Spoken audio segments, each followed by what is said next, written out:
It wasn't until Sun Wukong was struck down by Tathagata's palm at the Great Thunder Monastery and suppressed that he finally woke up to the truth. His title of Great Sage equal to heaven was nothing but an empty illusion, unable to accept that his identity had been stolen and his rightful enlightenment hijacked.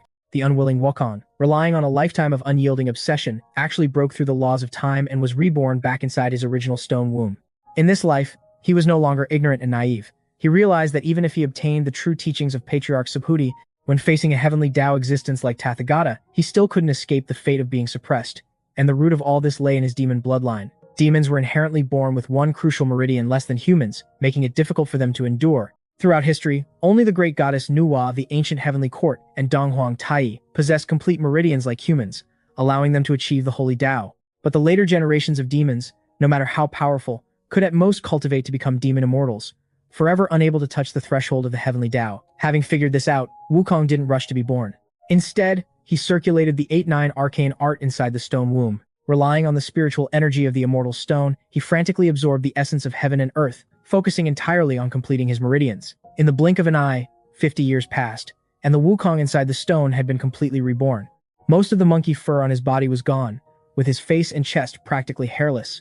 His facial features were now much closer to a human's. Bidding farewell to his past life's sharp-mouthed, fang-bearing, thunder god-like visage, he had truly and thoroughly become the handsome Monkey King. With a loud bang, the immortal stone shattered. Sun Wukong descended upon the journey to the West world once again, causing the gods and Buddhas of the heavens to pale in shock. My fate is mine to decide, not the heavens. In this life, I, Old Sun, will make all the gods and Buddhas remember this name. I am the great sage equal to heaven, Sun Wukong. In this life, he reached the peak of the human immortal realm right at birth, possessing a true heavenly demon physique.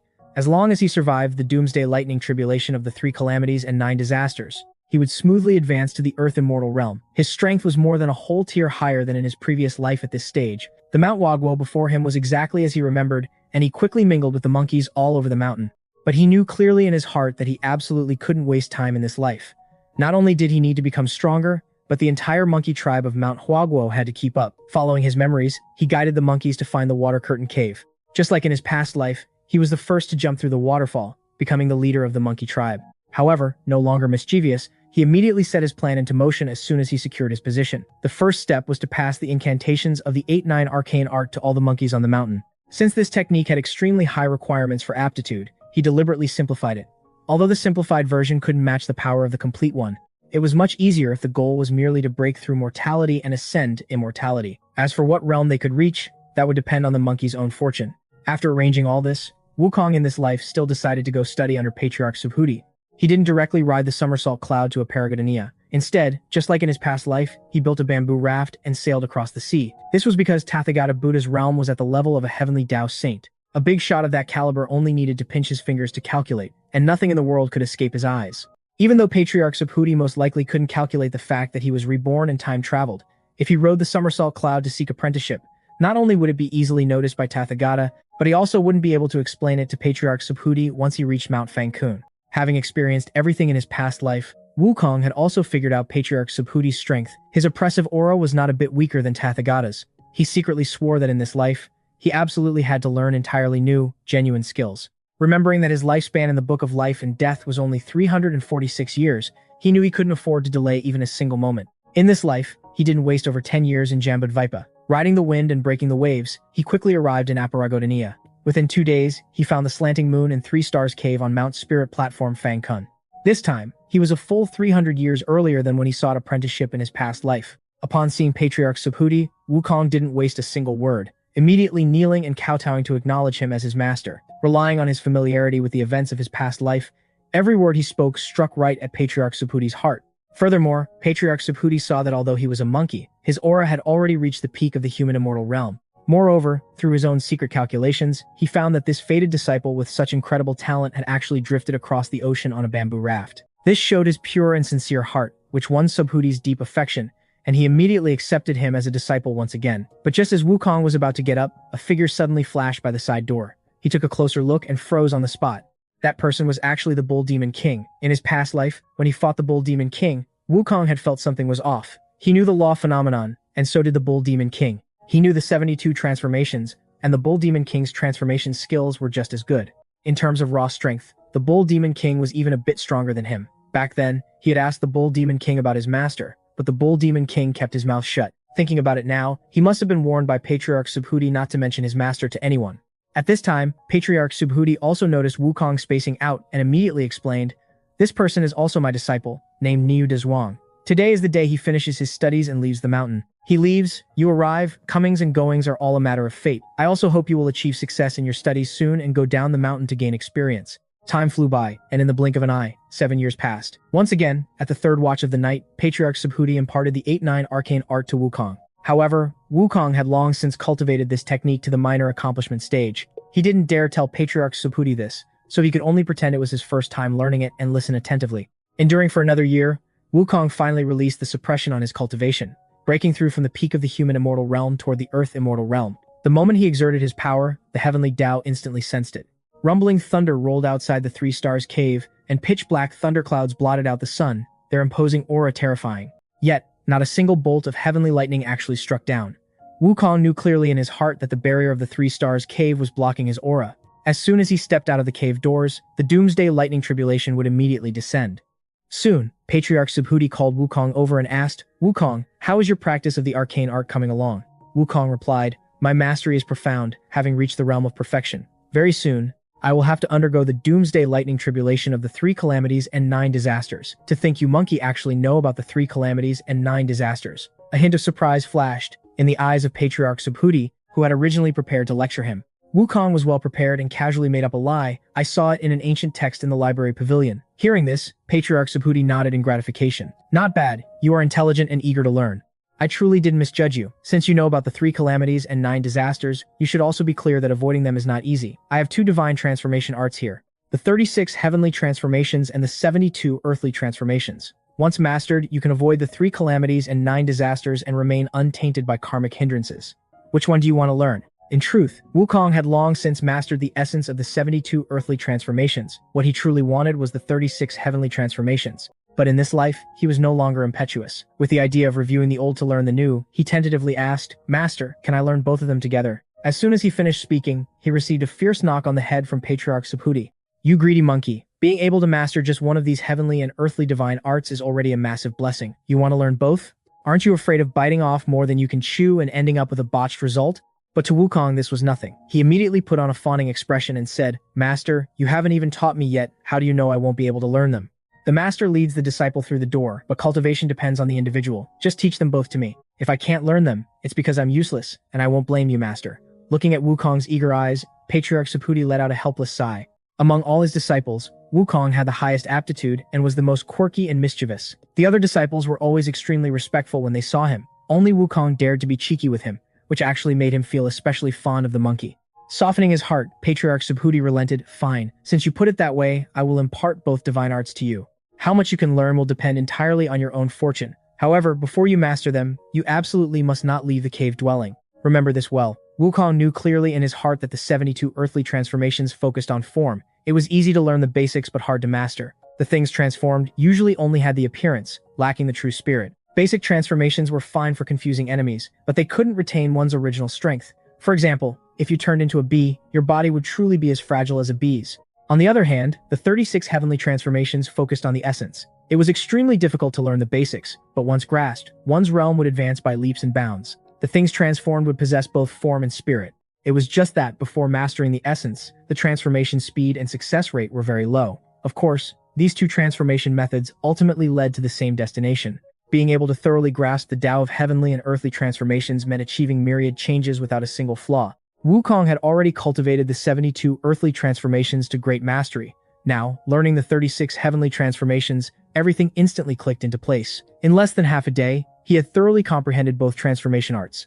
Then, he stood up and shouted loudly, "Master, your disciple is going out of the cave dwelling to undergo the tribulation right now." These words gave Patriarch Subhuti quite a scare. Going to undergo the doomsday lightning tribulation after only practicing for half a day? This was simply joking with his own life. He immediately followed closely behind, chasing him out of the 3 Stars cave. He didn't want his most prized disciple to be struck dead by the lightning tribulation before even leaving the mountain. He would lose face along with him. But upon exiting the cave doors, Patriarch Subhuti instantly froze, his eyes snapping wide open. He looked up at the cliff, at the figure standing against the sky full of lightning tribulations. A trace of shock first flashed across his face, followed by a smile appearing at the corners of his mouth. He saw Wukong standing suspended in midair. From the pitch-black clouds, massive bolts of heavenly lightning crashed down. One must know that even top-tier experts were unwilling to easily touch the lightning tribulations formed by the Heavenly Dao. Even if a mighty figure wanted to intervene, it would deplete their own cultivation base. But at this moment, streaks of vitality continuously emerged from Wukong's body. Flowers, birds, fish, insects, and rare exotic beasts broke out one after another, blocking every single strike of the doomsday lightning tribulation for him, helping him smoothly evade the first of the three calamities. Watching Wukong skillfully cast the spells without the slightest hesitation, Patriarch Subhuti couldn't help but marvel. Strange. Did this little monkey really just learn the transformation arts? How is he more proficient than others who have studied it for over 1,000 years?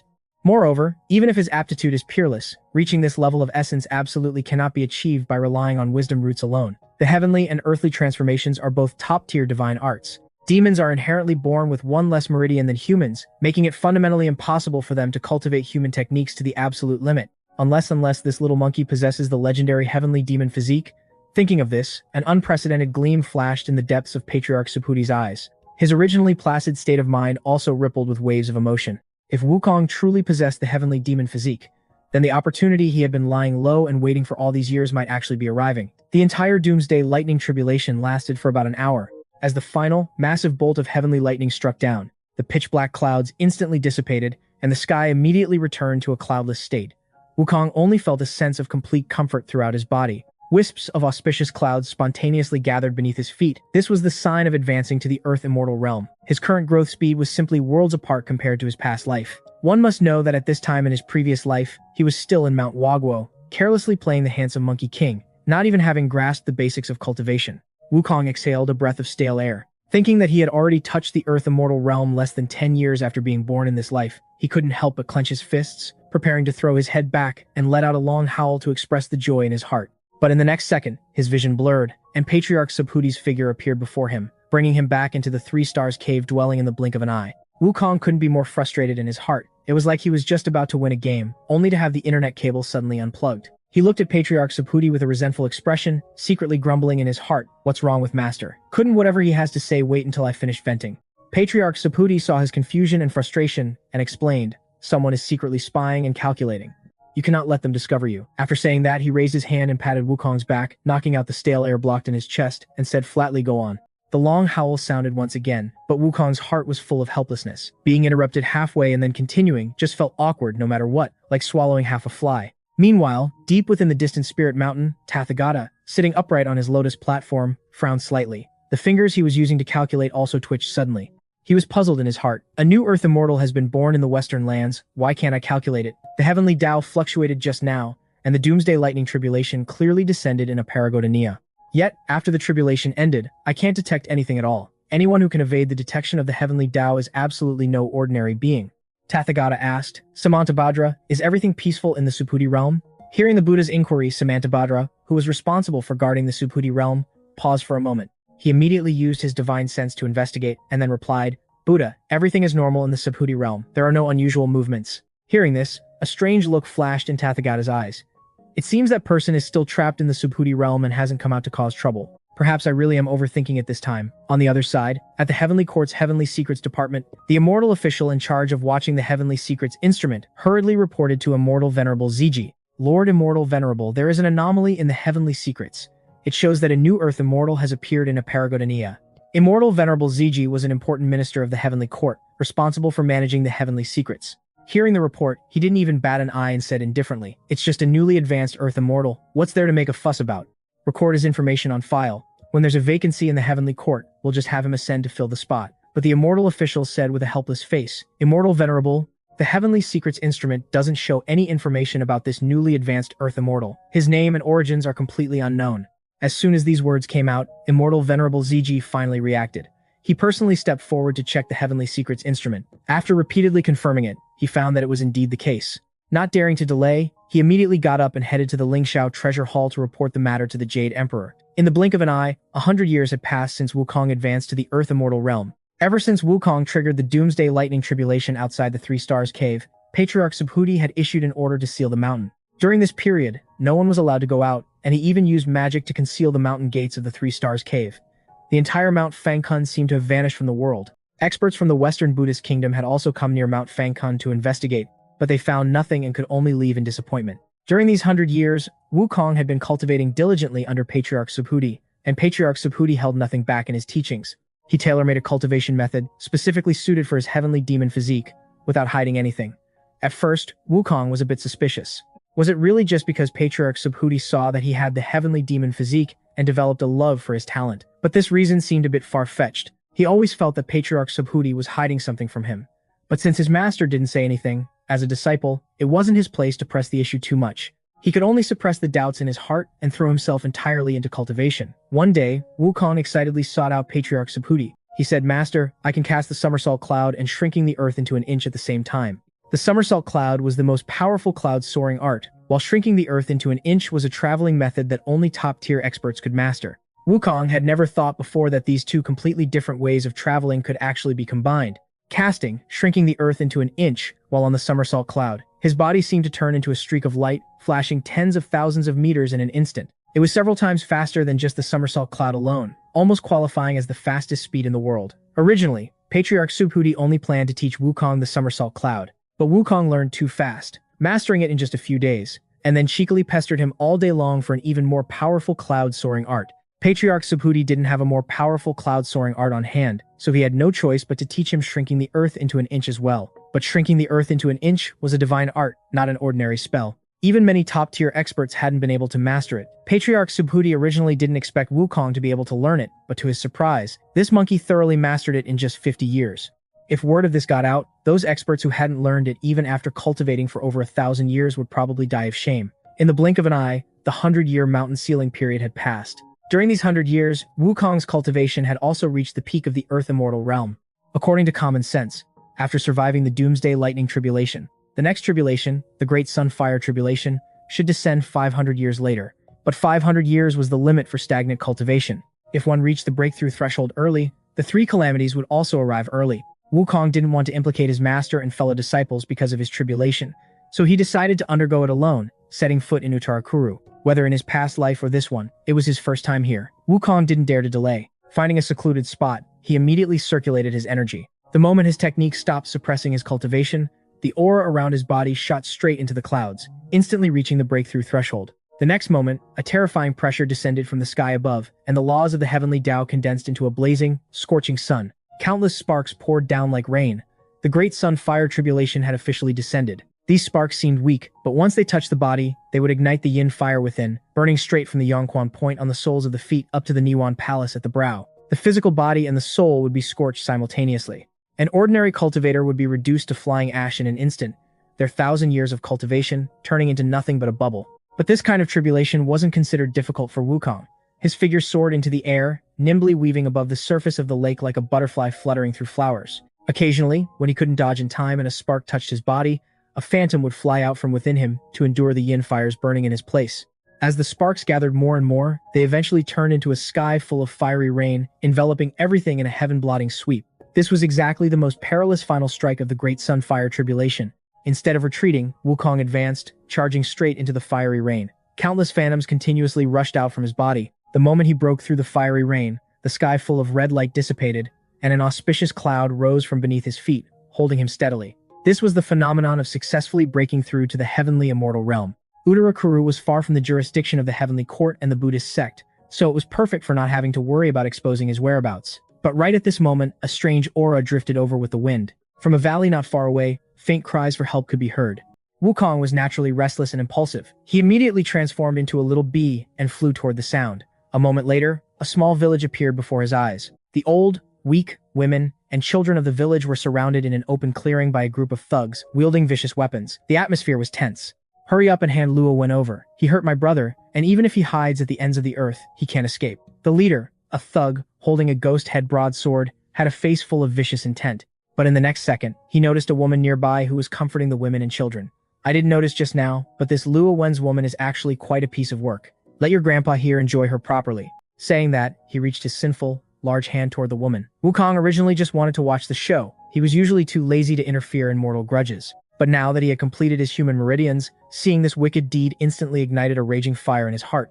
He immediately revealed his true form and shouted angrily, bullying the weak. "What kind of hero does that make you? I, old son, look down on despicable scum like you the most." Before his voice even faded, Wukong had already struck. With a booming punch, he smashed into the leading thug, instantly snuffing out the man's life. He originally thought the remaining people would definitely be scared into scattering and fleeing, but unexpectedly, after their initial shock, these thugs were actually provoked into a murderous frenzy. Howling, they swung their weapons and charged at Sun Wukong. The faint glow originally on these guys' weapons condensed into streaks of whirlwinds and flames, shooting towards Sun Wukong. They were all formed by condensing the energy elements between heaven and earth. However, this method of manipulation was completely different from the spells of both the Taoist and Buddhist sects. Wukong's eyes turned cold. His figure transformed into a streak of golden light, and in just a split second, he smashed all the thugs into a bloody mist. He raised his hand and conjured a wisp of true fire, burning the flesh and blood all over the ground into flying ash. Turning his head, he realized that the fight just now had been too intense, and a few villagers had accidentally been injured by the shockwaves. A bit of guilt instantly welled up in his heart. Before he could speak, an angry shout suddenly came from behind him. "Audacious madman, give me your life." A sharp, fierce gust of wind aimed straight for his back. Wukong was startled and hurriedly rolled sideways, retreating dozens of feet before stabilizing his stance. He saw the newcomer dressed in a green shirt, holding a strangely shaped longsword with a sharp, slender tip. It was precisely this sword that had sneak attacked him just now. "I didn't hurt these people," Wukong hurriedly explained, but the woman in green didn't listen at all. Her moves were ruthless, aiming straight for his vitals. Wukong was naturally proud and arrogant, and at this moment his temper flared up as well. "Do you really think I, old son, am afraid of you?" Wukong cast a transformation art, turning into a sky full of yellow sand to easily dodge the sword aura. In an instant, he appeared behind the woman and sent her flying with a single punch. Now possessing both the 36 heavenly transformations and the 72 earthly transformations, his combat style had become much more flexible compared to his past life. With just a thought, his body would transform spontaneously, doing exactly as he wished, making it impossible to defend against. The woman in green hadn't expected Wukong's methods to be so bizarre and suffered a loss right at the start of the exchange. She shouted angrily, "Fine, you wicked thief. You dare bully my family and friends? I will definitely make you pay the price today." As her voice fell, a tyrannical aura erupted with a boom. 3 radiant flowers bloomed above the woman's head, and a powerful phantom emerged behind her. It was actually a great Luo golden immortal who had achieved the 3 flowers gathering at the crown and 5 energies returning to the origin. Her realm was actually a great Luo golden immortal. Wukong activated his fiery golden eyes and took a close look, instantly seeing through to her true form. A massive, entirely blood-red mosquito. Wukong's heart suddenly sank. Among the demon race, there were quite a few insects and snakes that became demons, but from ancient times to the present, only one mosquito had attained the Dao and become an immortal. That was the primordial fierce beast from the investiture of the gods' era, the blood-winged black mosquito, who called herself Taoist Mosquito. Back during the battle of the investiture of the gods, Taoist Mosquito was captured by Sun Wukong's master, Patriarch Subhuti, who was known as Taoist Junti back then. She was stuffed into the universe bag and handed over to the White Lotus boy for safekeeping, who knew that, due to a moment of negligence by the White Lotus boy, she actually managed to escape. Taoist Mosquito not only sucked the turtle spirit Holy Mother dry, but also sucked away 3 grades of the Western sect's foundational spiritual treasure, the 12th grade merit, Golden Lotus, causing its grade to plummet and turn into a 9th grade Golden Lotus. After that, she fled and vanished without a trace. To think she was actually living in seclusion in Uttarakuru. Thinking of Taoist Mosquito's fierce reputation, Wukong couldn't help but feel a chill in his heart. The other party was an ancient primordial fierce beast with unfathomable cultivation.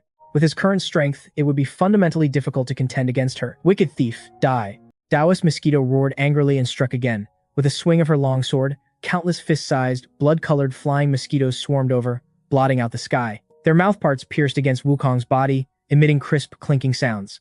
Now that Wukong's 8-9 arcane art had reached great mastery, his physical strength far exceeded that of an ordinary great Luo golden immortal. Although it couldn't match the indestructible golden body he had after stealing and eating the golden pills back in the day, it wasn't far off. Yet, under the continuous biting of the blood-colored flying mosquitoes, he still felt waves of piercing pain. If this continued, his physical body would sooner or later be broken, and he would end up being sucked dry. "Get the hell away from me, old son." Besieged by the swarm of mosquitoes, Wukong's fury completely overpowered his apprehension. The true fire of the sun surged and erupted all over his body, instantly turning all the blood-colored flying mosquitoes into ashes. "I, old son, will fight you to the death." Law phenomenon. With an explosive shout, Wukong's figure swelled rapidly, becoming as tall and massive as a mountain peak. He raised his hand, uprooted a small mountain peak nearby, and smashed it viciously toward Taoist Mosquito. Under this single strike, the entire valley was almost leveled to the ground. But there was no look of triumph on Wukong's face. This mountain peak was ultimately not as handy as the Rui Jingu Bang, and its lethal power was far inferior.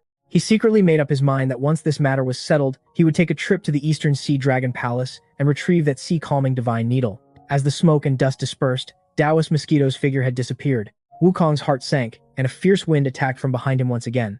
A massive blood-winged black mosquito was firmly pinned to his back, its sharp mouthparts already closing in on his dantian. Wukong was both shocked and enraged. He immediately circulated the true fire of the sun to burn it, but Taoist Mosquito had a blood-light barrier protecting her body, forcefully withstanding the true fire. Her mouthparts continuously sucked away the origin energy within his body. "Today, I will suck your essence blood dry," Taoist Mosquito's vicious voice rang out. Wukong only felt the true essence in his body continuously draining away, feeling both angry and stifled in his heart. He had kindly saved people, but was instead treated as an enemy and hunted down. Having lived a second life, his aptitude and encounters far exceeded the past. He had wanted to make the name of the great sage equal to heaven resound throughout heaven and earth. Was he really going to fall here today? Just as Wukong thought he was doomed, Taoist Mosquito suddenly acted as if struck by lightning. She let out a miserable shriek, violently pulled out her mouthparts, and stared at him with a face full of terror. "Primal chaos energy. You can actually emit primal chaos energy. Speak quickly, what kind of treasure is inside your body?"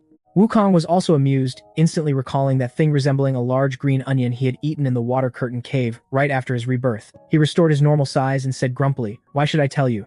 I, old son, saved your family and friends, yet you chased me around to beat me up. If I, old son, had a handy weapon, I would have ripped off all the wings on your body long ago. You saved my family and friends?"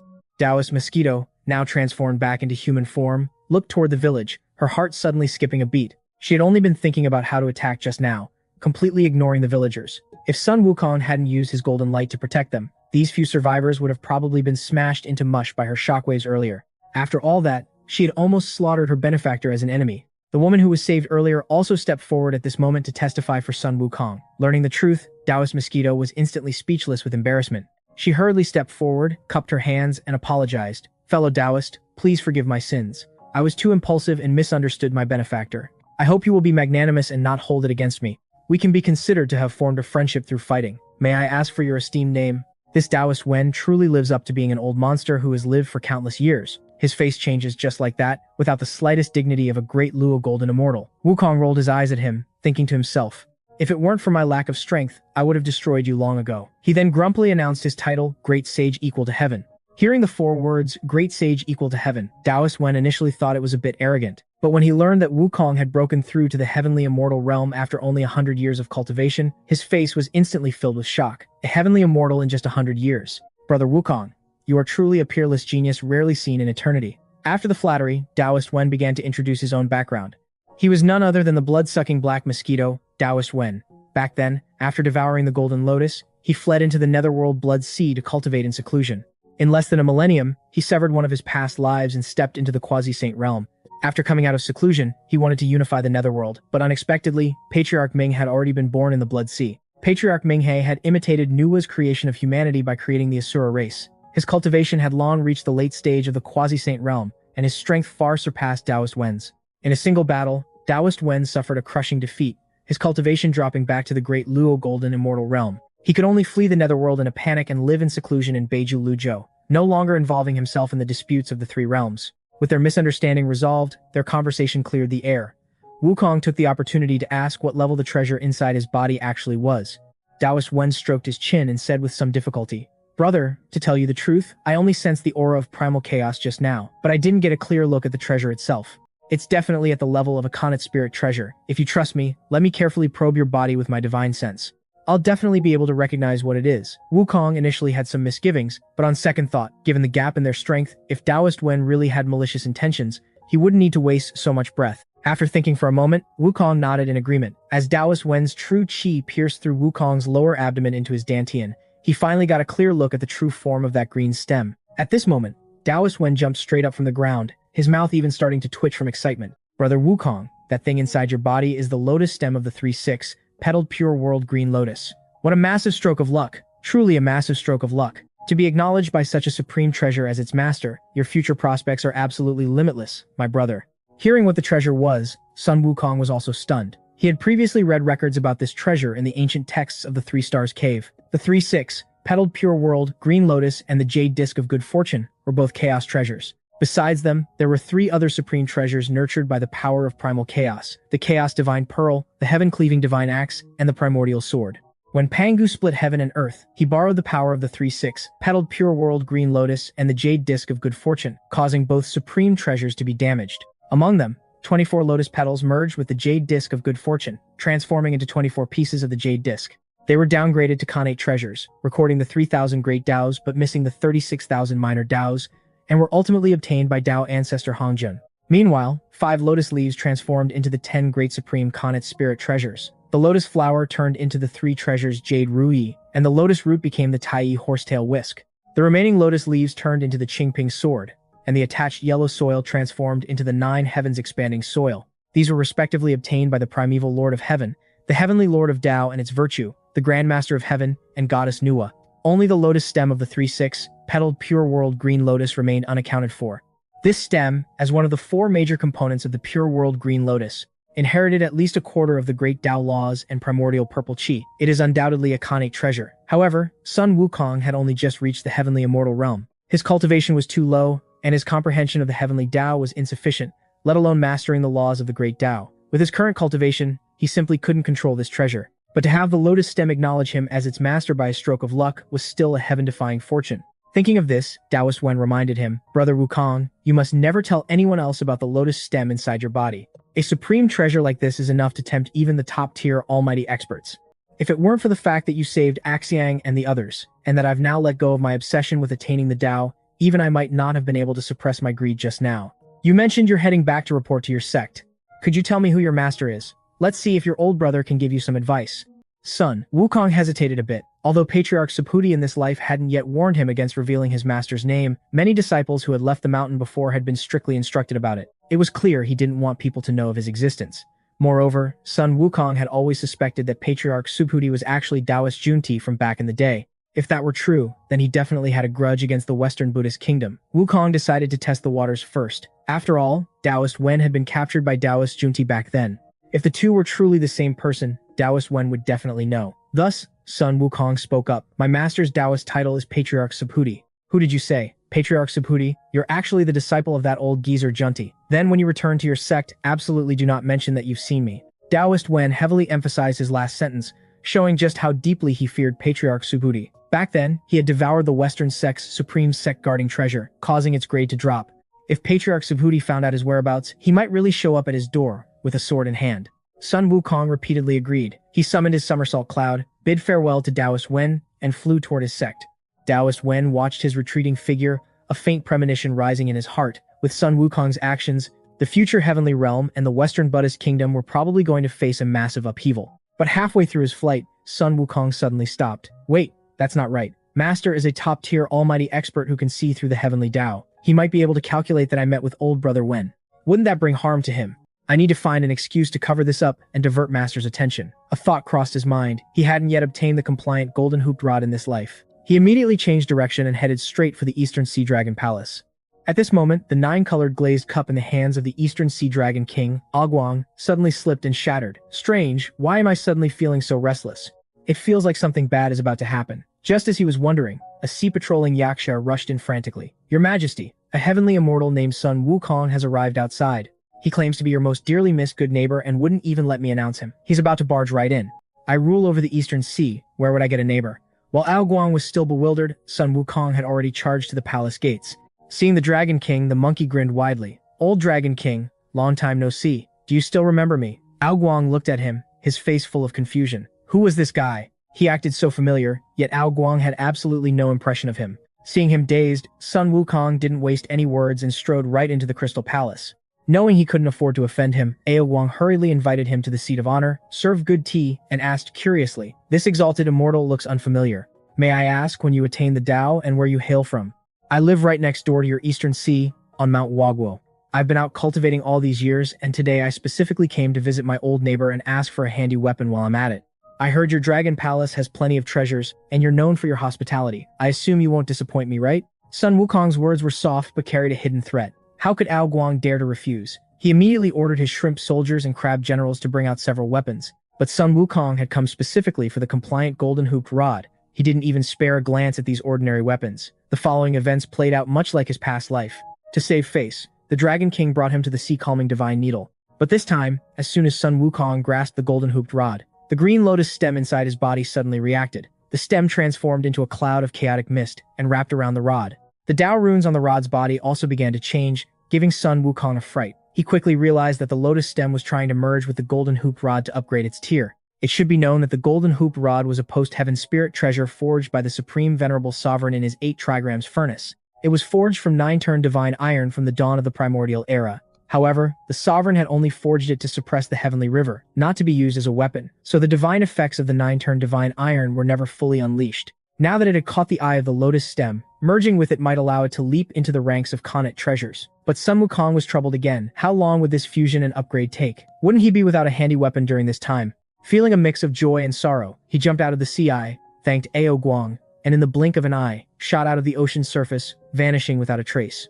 He left behind a completely bewildered Ao Guang standing rooted to the spot. Was this monkey just here to mess with me? Whatever, I'll just consider it sending off a god of plague. But upon returning to Mount Fangkun, Sun Wukong found himself in a tough spot. He scratched his ears and cheeks, staring at the cave entrance, not daring to go in. Originally, he wanted to divert his master's attention to the golden hooped rod, but he never expected the rod to be merged with the lotus stem. How was he supposed to explain the events of the past few days to Patriarch Subhuti now? With the Patriarch's abilities, a simple pinch of his fingers to calculate would not only expose Taoist Wen's whereabouts, but the matter of the lotus stem might also be deduced. The consequences would be unpredictable. The more Sun Wukong thought about it, the more his head ached. He simply decided to throw caution to the wind. Maybe his master wouldn't even bother calculating, and even if he did, he might not necessarily figure it out. He gritted his teeth and strode into the cave haven. The moment he met Patriarch Subhuti's gaze and finished reporting that he had survived the Great Sun Fire calamity and broken through to the heavenly immortal realm, a golden light flashed in Subhuti's eyes. He asked, "Wukong, what exactly happened between you and that Taoist Wen?" Sun Wukong shuddered in fear, thinking to himself, "It's not that I didn't want to keep your secret, old brother Wen, but my master is just too godly." He immediately spilled the entire story of his encounter with Taoist Wen from beginning to end, only hiding the fact that he had the lotus stem inside his body. Fortunately, the lotus stem was a component of a chaos treasure. Even someone as powerful as Patriarch Subhuti couldn't deduce it through the Heavenly Dao. What surprised Sun Wukong even more was that after learning of Taoist Wen's whereabouts, the Patriarch wasn't angry at all. Instead, he laughed and said, "Everything is destined by fate. That third-grade pure world lotus was meant to belong to that mosquito anyway. You foolish monkey, did you really think your master was that petty?" This level of detachment made Sun Wukong's admiration for Patriarch Subhuti grow even deeper. Time flew by, and in the blink of an eye, 100 years had passed. Ever since breaking through to the heavenly immortal realm, Sun Wukong had deliberately suppressed the speed of his cultivation. In this life, he possessed the Heavenly Demon Physique, allowing him to cultivate human techniques without any obstacles. But he knew that advancing too quickly wasn't a good thing. In his past life, relying on his outstanding talent, Sun Wukong had stepped into the Tai Loose immortal realm in just over a decade, consecutively surviving the 3 calamities.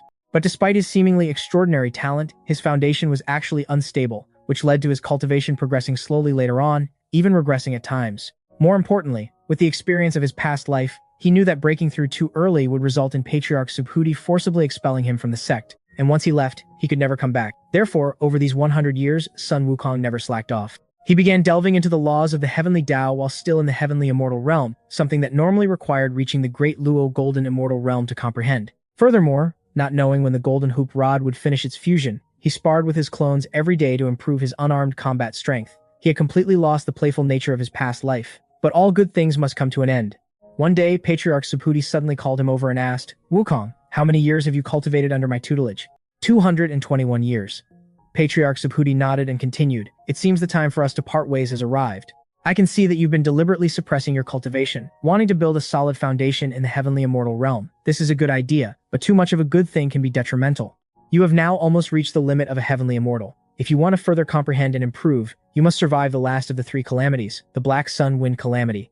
Only then can you gain the recognition of the Heavenly Dao and come into contact with more profound laws. I have nothing left to teach you now. You are highly talented, diligent, and eager to learn. You will definitely achieve great things in the future. Today, as we part, I will lend you a helping hand one last time." With that said, Patriarch Subhuti gently raised his hand, and a secret tome inscribed with great Dao runes was directly shot into Sun Wukong's body for him to comprehend on his own once his cultivation improved. This was a treatment he had never received in his past life. Sun Wukong knew this was the Patriarch's most prized treasure, and the gratitude in his heart was beyond words. The fusion of the secret tome lasted for 3 days. When he woke up from that profound state, a brilliant golden light flashed in his eyes. Patriarch Subhuti smiled faintly. "It seems you've already adapted to it, faster than I expected. You've been under my tutelage for over 200 years, and I've never given you any magical treasures. Now that you are leaving, I will give you one more gift. As for what magical treasure you can obtain, that will depend on your own fortune." As he spoke, he waved his hand, and a glowing portal of azure light appeared. This is a passageway leading to the three realms' hidden treasury. Inside are various masterless magical treasures lost since the creation of the world. Go and choose for yourself. Remember, you have at most 100 years. When the time is up, whether you've found a suitable treasure or not, you will be teleported out of the hidden treasury. After saying this, a trace of affection flashed in Patriarch Subhudi's eyes, and he sighed softly. For us cultivators, the rise and fall of karmic ties is the norm, but after this parting, you and I, master and disciple, may never see each other again. In the future, no matter how great a name you make for yourself, or how much trouble you stir up, it has nothing to do with my Mount Fangkun. Furthermore, you must absolutely never mention our relationship to anyone else. Do you understand? Son Wukong felt a pang in his heart. Sure enough, his master still forbade him from revealing his lineage. His eyes reddened as he fell heavily to his knees and kowtowed 3 times to Patriarch Subhudi. He then turned and walked into the portal of light, leaving only Patriarch Subhudi's sigh echoing in the cave haven for a long time. Wukong, don't blame your master for being cruel. This is all for your own good. If one day you can reach my level of cultivation, we master and disciple might not be unable to meet again. On the other side, Sun Wukong stepped directly through the portal into the hidden treasury. The moment he landed, he nearly tripped and fell. Looking up, the surroundings were a hazy gray, with no sun or moon in sight. Beneath his feet was an endless expanse of grass over a meter tall. The gravity here was at least 10 times stronger than anywhere else in the three realms. His usual somersault cloud was completely useless here, and all his senses were restricted. This godforsaken place is the hidden treasury? Master said there were lots of treasures here, so why haven't I seen a single one? Sun Wukong thought to himself. He believed Patriarch Subhudi wouldn't lie to him. It was likely he just hadn't found the right way yet. He immediately used the shrinking the earth into an inch technique to start exploring. But several days passed, and the surrounding scenery remained completely unchanged. With his speed, even flying from Dongsheng Shenzhou to Xinyu Hezhou and back would have been possible. This hidden treasury shouldn't be this vast. Sun Wukong realized something was wrong. He stopped and concentrated his divine sense, and sure enough, he discovered that he was inside a massive, natural array formation. Connate array formations were far more powerful and concealed than post-heaven ones, but as long as they could be detected, breaking them wasn't difficult. Sun Wukong didn't spend much time figuring out the operational pattern of the Grand Array. He mobilized the origin energy in his body and struck fiercely at the formation's weakest point, instantly tearing open a massive hole. With a flash of his figure, Wukong dashed out through the opening. But the next second, a huge face suddenly appeared right in front of him. Who's there? Startled, Sun Wukong instinctively kicked out. Accompanied by a cry of pain, a man dressed in a purple long robe suddenly had a footprint on his face. The ambushed man instantly flared with rage, his entire body radiating sharp sword chi as he thrust straight at Sun Wukong. Sun Wukong's heart skipped a beat. He hurriedly circulated his origin energy and released the true fire of the sun to defend himself. After a loud boom, both of them couldn't help but stumble back 2 steps. At this moment, the same thought popped into both their minds. This guy is a tough opponent. However, in comparison, Sun Wukong's frustration was even greater. Simply because his golden hooped rod was still inside his body, absorbing the chaotic mist. It had been 100 years, and it had only absorbed less than half of it. Moreover, it seemed to be slowing down recently. He figured it wouldn't finish its tier upgrade for another 200 or 300 years. As a result, he was currently forced to fight barehanded. What he didn't know was that although the man opposite him was a sword immortal, he usually only liked drinking wine and composing poetry. It was just that the collision just now had provoked both of their egos, leading them to start fighting without either side saying a word first. Unclear of the other party's background, Wukong was afraid of suffering a loss like he did in his battle with Taoist Wen. His figure blurred as he directly erupted with full power. First, he used a divine ability-level cloning technique to summon another version of himself. Immediately after, he activated the law phenomenon, heaven and earth, transforming into a towering giant. His clone then blurred and turned into a heaven-supporting giant rod, smashing down viciously at the man without a word of explanation. Watching the pillar-like giant rod descending from the sky, the man's face paled in terror. He never expected the other party to consecutively unleash 2 overwhelmingly powerful divine abilities right off the bat. He was shocked to the core. Holy crap, why is this monkey so strong? But with no room to dodge, he had no choice but to take it head-on. The sword essence within his body transformed into a massive green lotus, surging upward. The green lotus sword song clashed as the iron rod slammed into the lotus. The entire ground caved in, forming a deep crater several miles wide. Canceling his law phenomenon, Wukong panted slightly and looked down into the crater. The super strong gravity of this secret realm drained a massive amount of energy. He thought to himself, how is that guy doing? Is he dead? As the thick dust slowly settled, the scene before him made Sun Wukong's pupils shrink. He saw the giant lotus wrapping around the man, lying at the bottom of the deep crater. The green sword lotus was already covered in cracks, on the verge of shattering. But the man inside the lotus only had a trickle of blood at the corner of his mouth. He didn't seem to be heavily injured. This guy is incredible. He actually took my strike head-on. At this thought, the battle intent in Wukong's chest boiled over again. The true fire of the sun erupted all over his body as he raised his fist and charged at the man. But just as his fist was about to touch the other party's body, Wukong suddenly let out a startled cry, violently pulled his fist back, and flashed several meters away. "You shameless bastard! How dare you use such a dirty trick?" It turned out that the long sword in the man's hand had quietly been aimed right at Wukong's nether regions. Although it might not necessarily hurt him, Sun Wukong wasn't willing to take that kind of risk. Finally getting a chance to catch his breath, the man wiped the blood from the corner of his mouth and rolled his eyes. "I didn't ask you to throw yourself onto it." In truth, Wukong's strike just now had already shattered his meridians. He had no strength left to fight in the short term, which was why he was forced to use such a shameless move. Otherwise, he would have lost his life. Who cares about dignity at a time like that? Seeing Wukong's face darken as he prepared to attack again, the man hurriedly waved his hands and surrendered. "Stop, stop, stop. I yield. Brother, we have no grudges against each other. Meeting in this secret realm is a kind of fate. Going for the kill, the moment we meet is way too ruthless." Interrupted. Wukong scratched his head. Thinking about it carefully, it really was him who had inexplicably attacked first. He immediately said, "Then we'll call a truce for now. Who exactly are you? And why are you in this three realms hidden treasury?" After some conversation, Wukong learned that the man's name was Luo Bai, titled the Green Lotus Sword Immortal.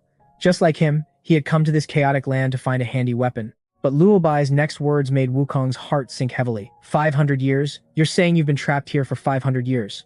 His master had clearly said that after 100 years, regardless of whether he found a treasure or not, he would be automatically teleported out. How could this Luo Bai have been trapped for 500 years? Hearing this, Luo Bai shook his head directly. "Your master was probably just comforting you. This place is an absolute dead end. You can enter, but you can't leave.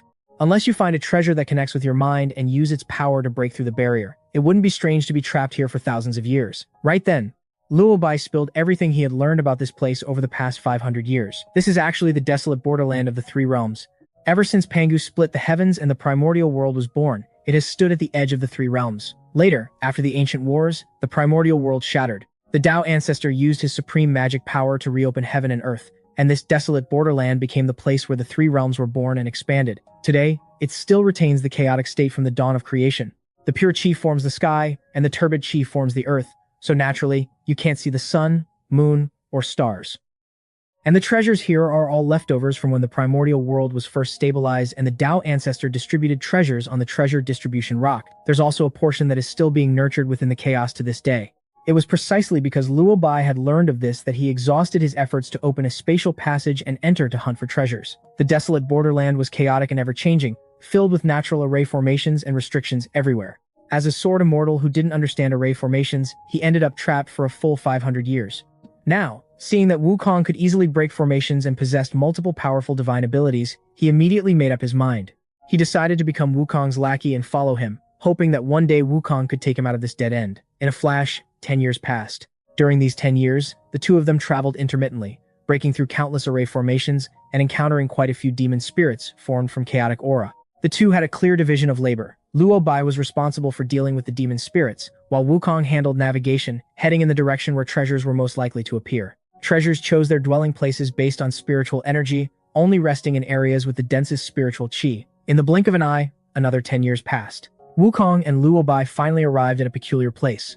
9 mountain peaks stood tall here, forming a circular valley that was completely different from any terrain they had seen before. Having been trapped for too long, Luo Bai excitedly charged toward the passage between the mountain peaks. But the next second, he was violently startled, jumping up as if something had terrified him. Holy crap, why is this place so huge? But looking at it, it's completely empty. There's nothing unusual. Wukong shot him a look like he was looking at a reckless fool and directly activated his void-piercing divine eyes. In his vision, the path into the valley instantly looked completely different. Clusters of raging flames floated above the path, containing a fiery power far more terrifying than his own true fire of the Sunday. Aside from the crimson flames, there were also clusters of blue ice flames, radiating an extreme, bone-chilling power.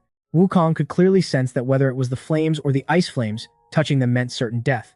But at this moment, Wukong was exceptionally excited. Danger and opportunity always coexisted. The more treacherous the path, the greater the fortune that lay behind it. It seems there might be quite a few treasures inside this valley. He immediately turned and asked Luo Bai if he knew any basic transformation techniques. To enter the valley, they had to avoid these powers of ice and fire. Luo Bai couldn't see them with his naked eye, so as long as he shrank down and attached himself to Wukong, they could enter together. Learning that Brother Monkey had a way, Luo Bai didn't hesitate at all. He directly transformed into a tiny ant and jumped onto Wukong's body. Afterward, Wukong carried him and carefully advanced through the ever-changing passage of ice and fire. But the deeper they went into the passage, the denser the floating flames and ice flames became. In the end, Wukong also had to shrink his body to pass through. He instructed Luo Bai to hold on tight, and with a blur of his figure, he too shrank to the size of an ant and darted forward. This scared the living daylights out of Luo Bai. He couldn't see these flames at all. Pale-faced, he could only cling desperately to Wukong's trajectory, terrified that a single moment of carelessness would cost him his life. This was also the most pathetic he had ever been since becoming an immortal.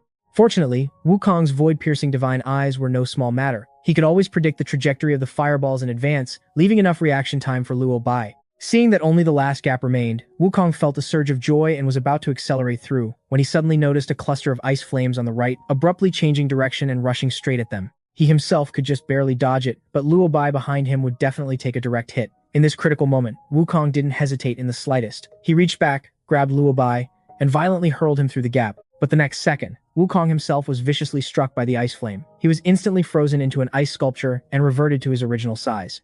He crashed heavily onto the valley floor, and with a crisp crack, shattered into a pile of icy fragments. Realizing what had happened, Luo Bai instantly let out a cry of grief, tears streaming down his face uncontrollably. "Brother Monkey, why did you save me? With all your abilities, how could you just die like this? It's not worth crying so sadly over. It seems you do have some genuine feelings for me." Just as Luo Bai was shedding tears, a teasing laugh suddenly rang out from the side. Luo Bai's eyes snapped open, and he turned his head in disbelief. Who else could that person looking at him with a beaming smile be, if not Sun Wukong? "Brother Monkey, you're not dead." Luo Bai instantly leaped up from the ground, his face full of pleasant surprise, and rushed forward to hug Wukong tightly, terrified that he would disappear again the next second. "I don't die that easily." Wukong smiled and patted his back. "All right, that's enough hugging. But I clearly saw you." Luo Bai let go and pointed at the shattered ice on the ground, his face full of disbelief. "That was just my clone." Wukong chuckled lightly. Luo Bai instantly understood. Just now, in that split second when Sun Wukong threw him out, he had created a clone to take the place of his true body, escaping the moment the clone was hit. "Brother Monkey, I, Luo Bai, am thoroughly convinced." Luo Bai solemnly cupped his fists and bowed deeply. Whether it was Wukong turning back to save him, regardless of his own safety, or his calm and collected quick-wittedness to escape using a clone in a moment of crisis, Luo Bai admired him from the bottom of his heart. Although Wukong's cultivation was currently slightly inferior, Luo Bai knew it was only a matter of time. In terms of pure combat strength, Wukong was already no weaker than him. Once Wukong broke through to the next realm, his strength would definitely shake the three realms. Wukong smiled and calmly accepted the bow. He then turned his gaze toward the depths of the valley, golden light exploding in his eyes as he scanned the area with his void-piercing divine eyes at full power. Compared to the treacherous passage, the valley itself was basically free of danger, and there were no array formations or restrictions. However, there were quite a few treasure lights. This valley was indeed a land of treasures. At a glance, Wukong locked onto the spot with the densest treasure light. There was also another spot where the light wasn't particularly dazzling, yet it exerted an inexplicable attraction on him. "All right, we've entered the valley, I've taken a look, and there's no danger. Let's hunt for treasures separately. What we get will depend entirely on our own fortune." Dropping those words, Wukong used shrinking the earth into an inch and darted toward the place with the brightest treasure light. In just a few flashes, he disappeared without a trace. "Brother Monkey, where are we meeting up?" "Hey," Luo Bai shouted a few times, but Wukong was already long gone. He could only helplessly curl his lips. He closed his eyes to sense his surroundings, then ran in the direction that gave him the strongest feeling. He didn't have Wukong's void-piercing divine eyes and couldn't tell the difference between the treasure lights, so he could only rely on his intuition. Meanwhile, on Wukong's side, he quickly arrived at the place with the brightest treasure light. It was a depression in the valley, and in the center lay a bead. It was only the size of a pigeon egg, grayish-white in color, and looked completely ordinary to the naked eye. But in Wukong's void-piercing divine eyes, the treasure light hidden within it was dazzlingly brilliant, far surpassing all the other treasures in the valley. "This is absolutely a supreme treasure." Wukong narrowed his eyes and took a deep breath. He stepped forward and reached out to grab the bead, but his hand passed right through it, touching absolutely nothing. "What's going on?" Wukong was stunned.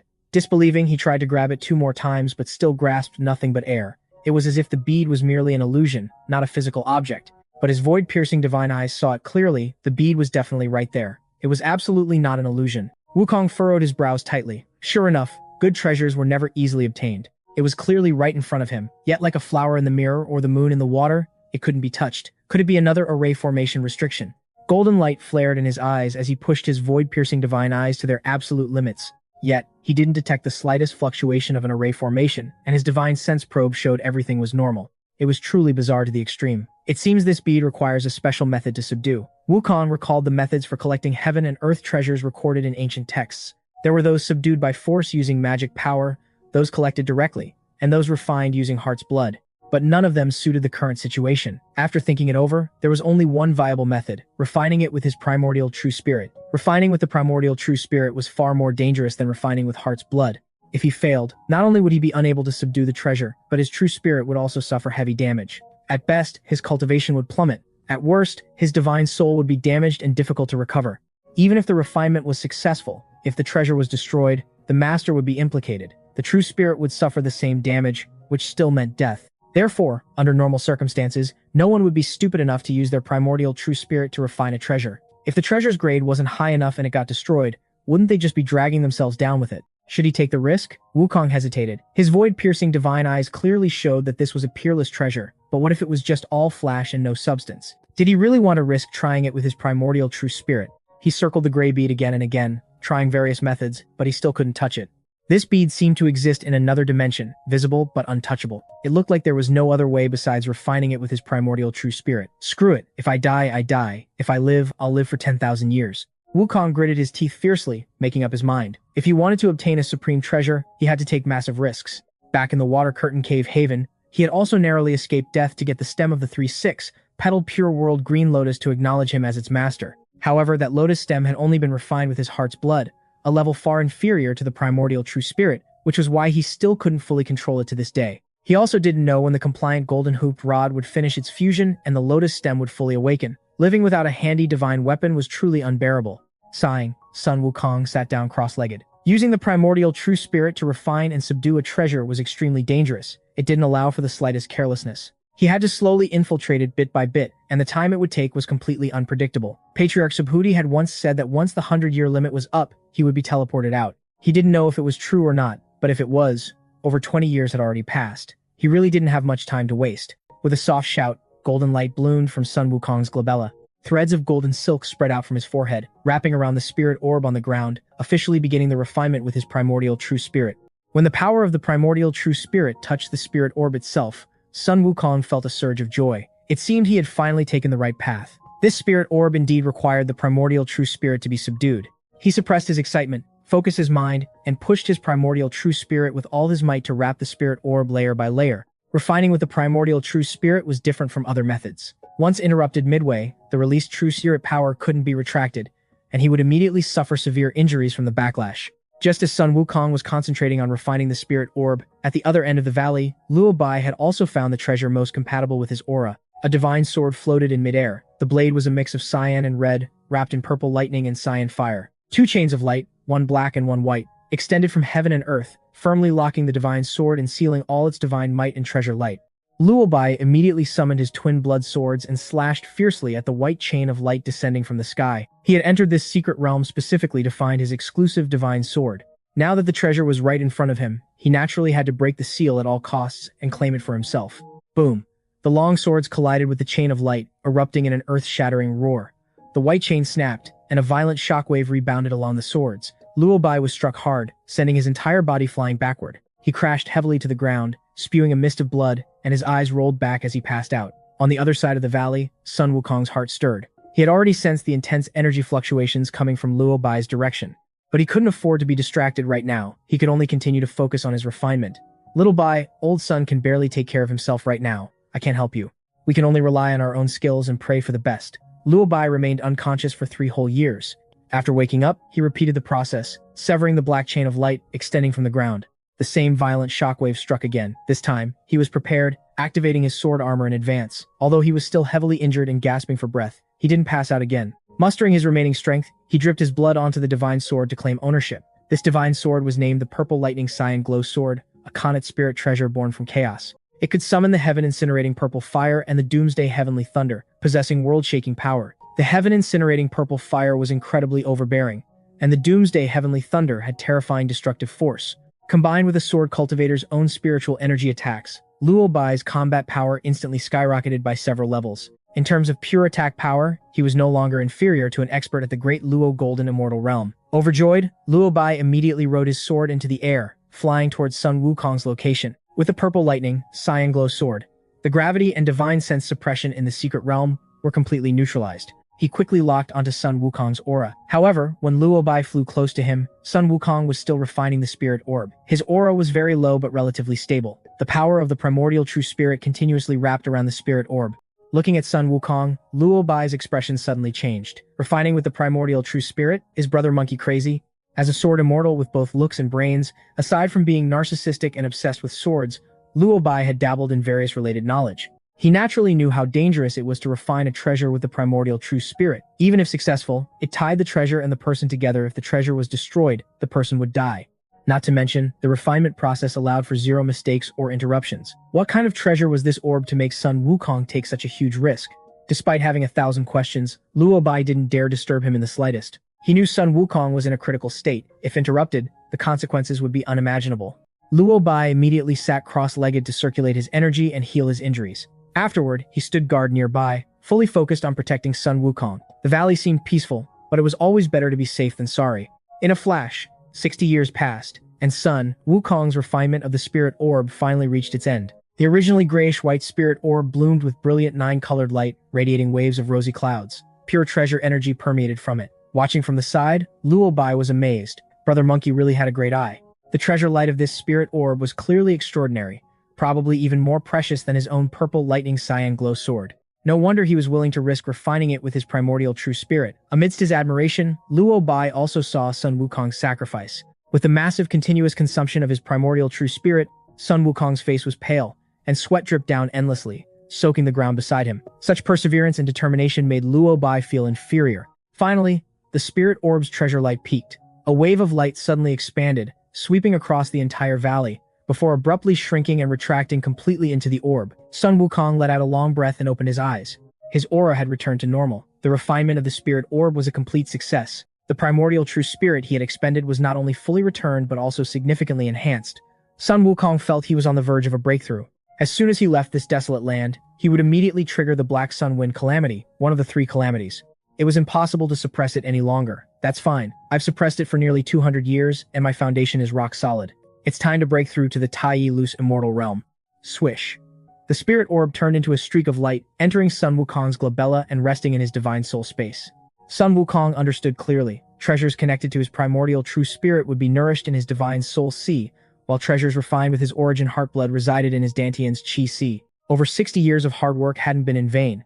The spirit orb was completely under his control. Just then, a stream of information flooded into Sun Wukong's mind. This spirit orb was actually a fragment of a chaos treasure, the Chaos Divine Orb. The original Chaos Divine Orb had split into 9 pieces. The one in his hand had degraded to a connate spirit treasure. Only by gathering the other fragments could it fuse and upgrade. Every 3 pieces could merge into a connate supreme treasure, and if all 9 were combined, it would restore the true form of the Chaos Divine Orb, possessing the supreme power to reshape heaven and earth. The current ability of this Chaos Divine Orb fragment was the conversion between illusion and reality. It could create a parallel space, pulling himself and any people or objects within range into it. They would be visible to the naked eye but untouchable, as if turned into phantoms, only detectable by divine sense. Never underestimate this ability. At critical moments, it was practically invincible. Just imagine, an opponent launches a full power strike, and you just phase out and hide in a parallel space. No matter how strong the attack, it won't touch you. You'd be completely unbeatable. Moreover, this Chaos Divine Orb could continuously upgrade. As long as he gathered the fragments, its power would skyrocket. Its potential was limitless. Brother Monkey, congratulations on your success. After hearing the origin and abilities of the Chaos Divine Orb from Sun Wukong, Luo Bai's face was filled with envy. He had guessed right, this orb was definitely no ordinary item. Just 1/9 of it was already a connate spirit treasure. If all 9 were gathered to restore the Chaos treasure, its power would be unimaginable. Little Bai, thanks for guarding me all these years. Sun Wukong chuckled softly. Your aura is strong. I assume you've also found a magic treasure to your liking. Over the years, although Sun Wukong had focused entirely on refining the Chaos Divine Orb, he wasn't completely oblivious to the outside world. He knew very well that Luo Bai had been carefully guarding him the whole time, never leaving. Although no danger had appeared during this period, he kept this friendship in his heart. Luo Bai was a friend worth making. Asked by Sun Wukong, Luo Bai immediately looked smug. With a thought, the purple lightning cyan glow sword flew out of his dantian and landed in his hand with a clear chime. This sword is called Purple Lightning Cyan Glow, a connate spirit treasure. It can summon the heaven-incinerating purple fire and doomsday heavenly thunder. It's an absolutely peerless sword. With just that one sentence, Sun Wukong's eyes lit up. Setting aside its grade, just the ability to summon the heaven-incinerating purple fire and doomsday heavenly thunder was something countless divine swords could never achieve. Luo Bai, you really have some great luck. Of course, I'm a sword immortal with outstanding talent and high spirits. My character and luck are top tier. Such a divine sword is naturally the perfect match for me. Stop right there. Praise you once, and you get carried away. Sun Wukong shook his head helplessly. You really couldn't compliment Luo Bai. Interrupted from his self-admiration, Luo Bai felt a bit annoyed but could only shut up. Let's go. We're heading to the next spot. The next spot. Luo Bai was stunned. Brother Monkey, you want to collect more magic treasures? Nonsense. You've already got a handy divine weapon. Old Sun can't just stay empty-handed, right? This chaos divine orb can't be used as a weapon. Of course, I need to find a suitable divine weapon. Along his journey, when had Sun Wukong ever had a truly handy weapon? The Rui Jingu Bang was still in his dantian, fusing with treasures to upgrade. Until then, he couldn't just fight barehanded, could he? The 8-9 arcane art was inherently a close combat physical technique. A handy divine weapon was absolutely essential. Sun Wukong arrived beside a massive heavenly pillar. This was what he had set his sights on earlier, detected by his delusion-shattering divine eyes.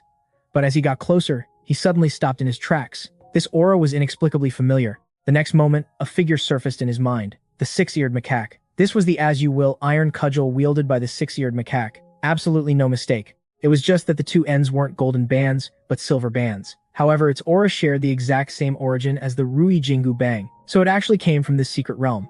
Sun Wukong had always thought the Rui Jingu Bang was forged in a furnace, but now it seemed that wasn't the case. Both the Rui Jingu Bang and the as-you-will iron cudgel were naturally born after the creation of the world. The Great Dao patterns on their divine bodies were formed during their gestation, and this untamed as-you-will iron cudgel shared the same root, origin, shape, and appearance as the Jingu Bang. It was precisely because of this that Sun Wukong couldn't prove his innocence in his past life. In this life, Old Sun will take this divine weapon too. Sun Wukong reached out to grab the as-you-will iron cudgel, but was bounced back by an extremely strong rebounding force. This unrefined divine iron was incredibly arrogant and hard to tame. The fire of competitiveness instantly ignited in Sun Wukong's heart. I could even subdue the chaos divine orb. You think I can't subdue you? Although the as-you-will iron cudgel was only a Hochian spirit treasure, its true power was no less than an ordinary connate spirit treasure. The Rui Jingu Bang in Sun Wukong's dantian was currently fusing and upgrading, so he was determined to completely conquer this as-you-will iron cudgel right now. Boom! Blazing power surged from his body, wrapping around the pillar like as-you-will iron cudgel. Sun Wukong pushed his power to the limit, suppressing the divine iron's resistance. Shrink for Old Sun, shrink. Under his continuous suppression, the as-you-will iron cudgel finally began to slowly contract, eventually shrinking to the thickness of a bowl and a length of 10 feet, floating in front of Sun Wukong. Refined for Old Sun. With a low shout, Sun Wukong merged his origin heartblood into his power and began refining the as-you-will iron cudgel. He wanted to completely subdue this divine weapon while preserving its spirituality as much as possible, so it wouldn't lose the potential to upgrade its tier. Seeing Sun Wukong enter a refinement state again, Luo Bai twitched his mouth slightly and very consciously stood guard nearby, resuming his role as protector. Although refining with heartblood wasn't as perilous as refining with the primordial true spirit, it still couldn't be interrupted. Otherwise, all previous efforts could be wasted, and he would suffer a backlash. However, this time, Sun Wukong's speed in subduing the magic treasure was much faster than when he subdued the Chaos Divine Orb. In just 10 years, he completely conquered the as-you-will iron cudgel. Aside from the silver band patterns on both ends, this weapon looked exactly the same as the Rui Jingu Bang before its upgrade. The name as-you-will iron cudgel is too ordinary. It doesn't suit you. Sun Wukong weighed the iron cudgel in his hand and smiled. From now on, you'll be called the Rui Jingu Bang, as-you-will silver-banded cudgel. It makes a perfect pair with the Rui Jingu Bang. How about it? The Rui Jingu Bang trembled slightly, seemingly very satisfied with this new name. Sun Wukong smiled knowingly. With a thought, he shrank the silver cudgel to the size of an embroidery needle and tucked it into his ear. He could have stored it in his dantian's Chi Si, but right now, the Jingu Bang was inside, fusing and upgrading. To avoid any accidents, it was safer to keep them separate for now. Just as he put away the silver cudgel, a muffled thunderclap suddenly exploded in the valley. The thunder was heavy, as if pressing straight down from the sky. At the same time, a flash of lightning suddenly appeared around Sun Wukong, and the surrounding space generated a strong sense of repulsion. Could it be? Sun Wukong's heart jolted. He suddenly remembered when Patriarch Subhuti sent him into the desolate secret treasury and lightly patted his back. At that time, a surge of power had quietly entered his body. He hadn't paid it much mind, but now it seemed it was this very lightning. The lightning grew brighter and brighter, fully manifesting from Sun Wukong's body and opening a spatial tunnel right beside him. Sun Wukong completely understood now. No wonder, Patriarch Subhuti said he would be teleported out of the desolate land once the 100-year limit was up. He was referring to this lightning power left on his body, although there were still a few years left until the 100-year mark. Perhaps because he had already obtained a divine weapon and magic treasure, the lightning power activated early, opening the spatial tunnel. If he didn't leave now, he'd probably end up like Luo Bai, trapped here for hundreds of years. Brother Monkey, is this the way out? Luo Bai's voice was trembling. He had been trapped in the desolate land for over 500 years. Now, having obtained a divine sword and found an exit, this surprise came way too suddenly. That's right. Let's go. Sun Wukong didn't say another word and stepped into the tunnel first. Although there were still many treasures in the valley, he had already obtained the Chaos Divine Orb and the Rui Jingu Bang. One shouldn't be too greedy. It was best to know when to stop. "Brother monkey, wait for me." Luobai hurriedly followed, terrified that the tunnel would disappear in the blink of an eye. Wukong and Luobai left the secret realm. Above the 9 heavens, the wind and clouds churned. The black sun wind calamity arrived right on schedule. The fierce wind was like blades, shredding the void, threatening to tear even one's divine soul apart. Yet, Wukong didn't dodge or evade. The chaos divine orb at his glabella flashed faintly, and the entire wind calamity was directly pulled into the illusory space. The next second, his true body charged out, sweeping the Rui Yingubeng horizontally. The power of the wind calamity was forcibly shattered, turning into pure spiritual energy that surged into his body. Thus, Wukong successfully survived the Black Sun wind calamity and stepped into the Tai Loose immortal realm. Afterward, he decided to return to Mount Waguo first. Unseen for 100 years, his monkey, children, and grandchildren had long since grown stronger. The simplified version of the 8-9 arcane art was indeed effective. The tribe, which was originally just mortal monkeys, now had hundreds of monkeys who had successfully broken through their mortal bodies and cultivated into demon immortals. Among them, a few of the most talented old monkeys had actually touched the threshold of the human immortal realm. The entire Mount Waguo was soaring with demonic chi and overflowing with spiritual light. From a distance, one could tell this wasn't an ordinary demon tribe's territory. Standing at the top of the waterfall in front of the water curtain cave, Sun Wukong looked down at the entirety of Mount Waguo, his heart filled with emotion. In his past life, he only knew how to act alone, running rampant with his skills, never thinking about leading the monkey tribe to grow stronger together. In the end, he was crushed under the 5 Elements Mountain. While the monkeys of Mount Waguo were slaughtered by hunters until almost none were left, it was utterly tragic. In this life, he wouldn't make the same mistake again. The first thing Sun Wukong did upon returning to the mountain was to reorganize Mount Waguo's defense system. Using the array formations he had learned under Patriarch Subhuti, he set up 81 interlocking grand restriction arrays around Mount Waguo. These arrays were linked together. Once foreign enemies invaded, they would automatically activate, forming layers upon layers of defensive barriers. It was absolutely impossible for ordinary heavenly soldiers and generals to break in. Even experts at the Tai Golden Immortal level would have to spend a considerable amount of effort to break the arrays, and that time would be more than enough for Sun Wukong to react. After setting up the arrays, Sun Wukong conducted special training for the monkeys who had cultivated into demon immortals. He dismantled and reorganized some of the basic transformation techniques from the 36 transformations of the Heavenly Dipper and the 72 transformations of the Earthly Fiend, compiling them into a set of transformation arts suitable for the monkey tribe to cultivate. Although this set of arts was far inferior to the complete divine abilities, its advantage lay in being easy to learn and highly effective in actual combat. Monkeys were naturally good at imitating and learning. With Sun Wukong's personal guidance, they progressed at a godly pace. In just a few short years, Mount Waguo formed an elite army of monkey demons. These monkeys could not only change their forms to confuse enemies, but also coordinate with the arrays for team combat. Their combat power was countless times stronger than in his past life. Sun Wukong also specially selected the 4 most talented old monkeys and appointed them as the 4 great marshals of Mount Waguo, putting them in charge of the defense affairs in the east, south, west, and north directions respectively. These 4 old monkeys were already elders in the monkey troop and held extremely high prestige. Coupled with the profound cultivation arts Sun Wukong had taught them, they had all reached the peak of the human immortal realm. They were just one step away from breaking through to the earth immortal realm. After arranging the affairs of Mount Waguo, Sun Wukong began to consider his next plan. In this life, his goal wasn't just to become strong himself, but to make the entire demon race stand tall. To achieve this goal, relying on himself alone was far from enough. He needed allies, he needed a sufficiently powerful faction as support. In his past life, he became sworn brothers with 6 others, known as the 7 Great Sages. But those so-called brothers, aside from the Bull Demon King, who was somewhat loyal, not a single one of the others showed up when he was suppressed under the 5 Elements Mountain. In this life, he wouldn't be so hasty in making sworn brothers, but he still needed the Bull Demon King as an ally. The Bull Demon King's strength was unfathomable. In his past life, he was already an expert at the Tai Golden Immortal level. In this life, he was probably even stronger.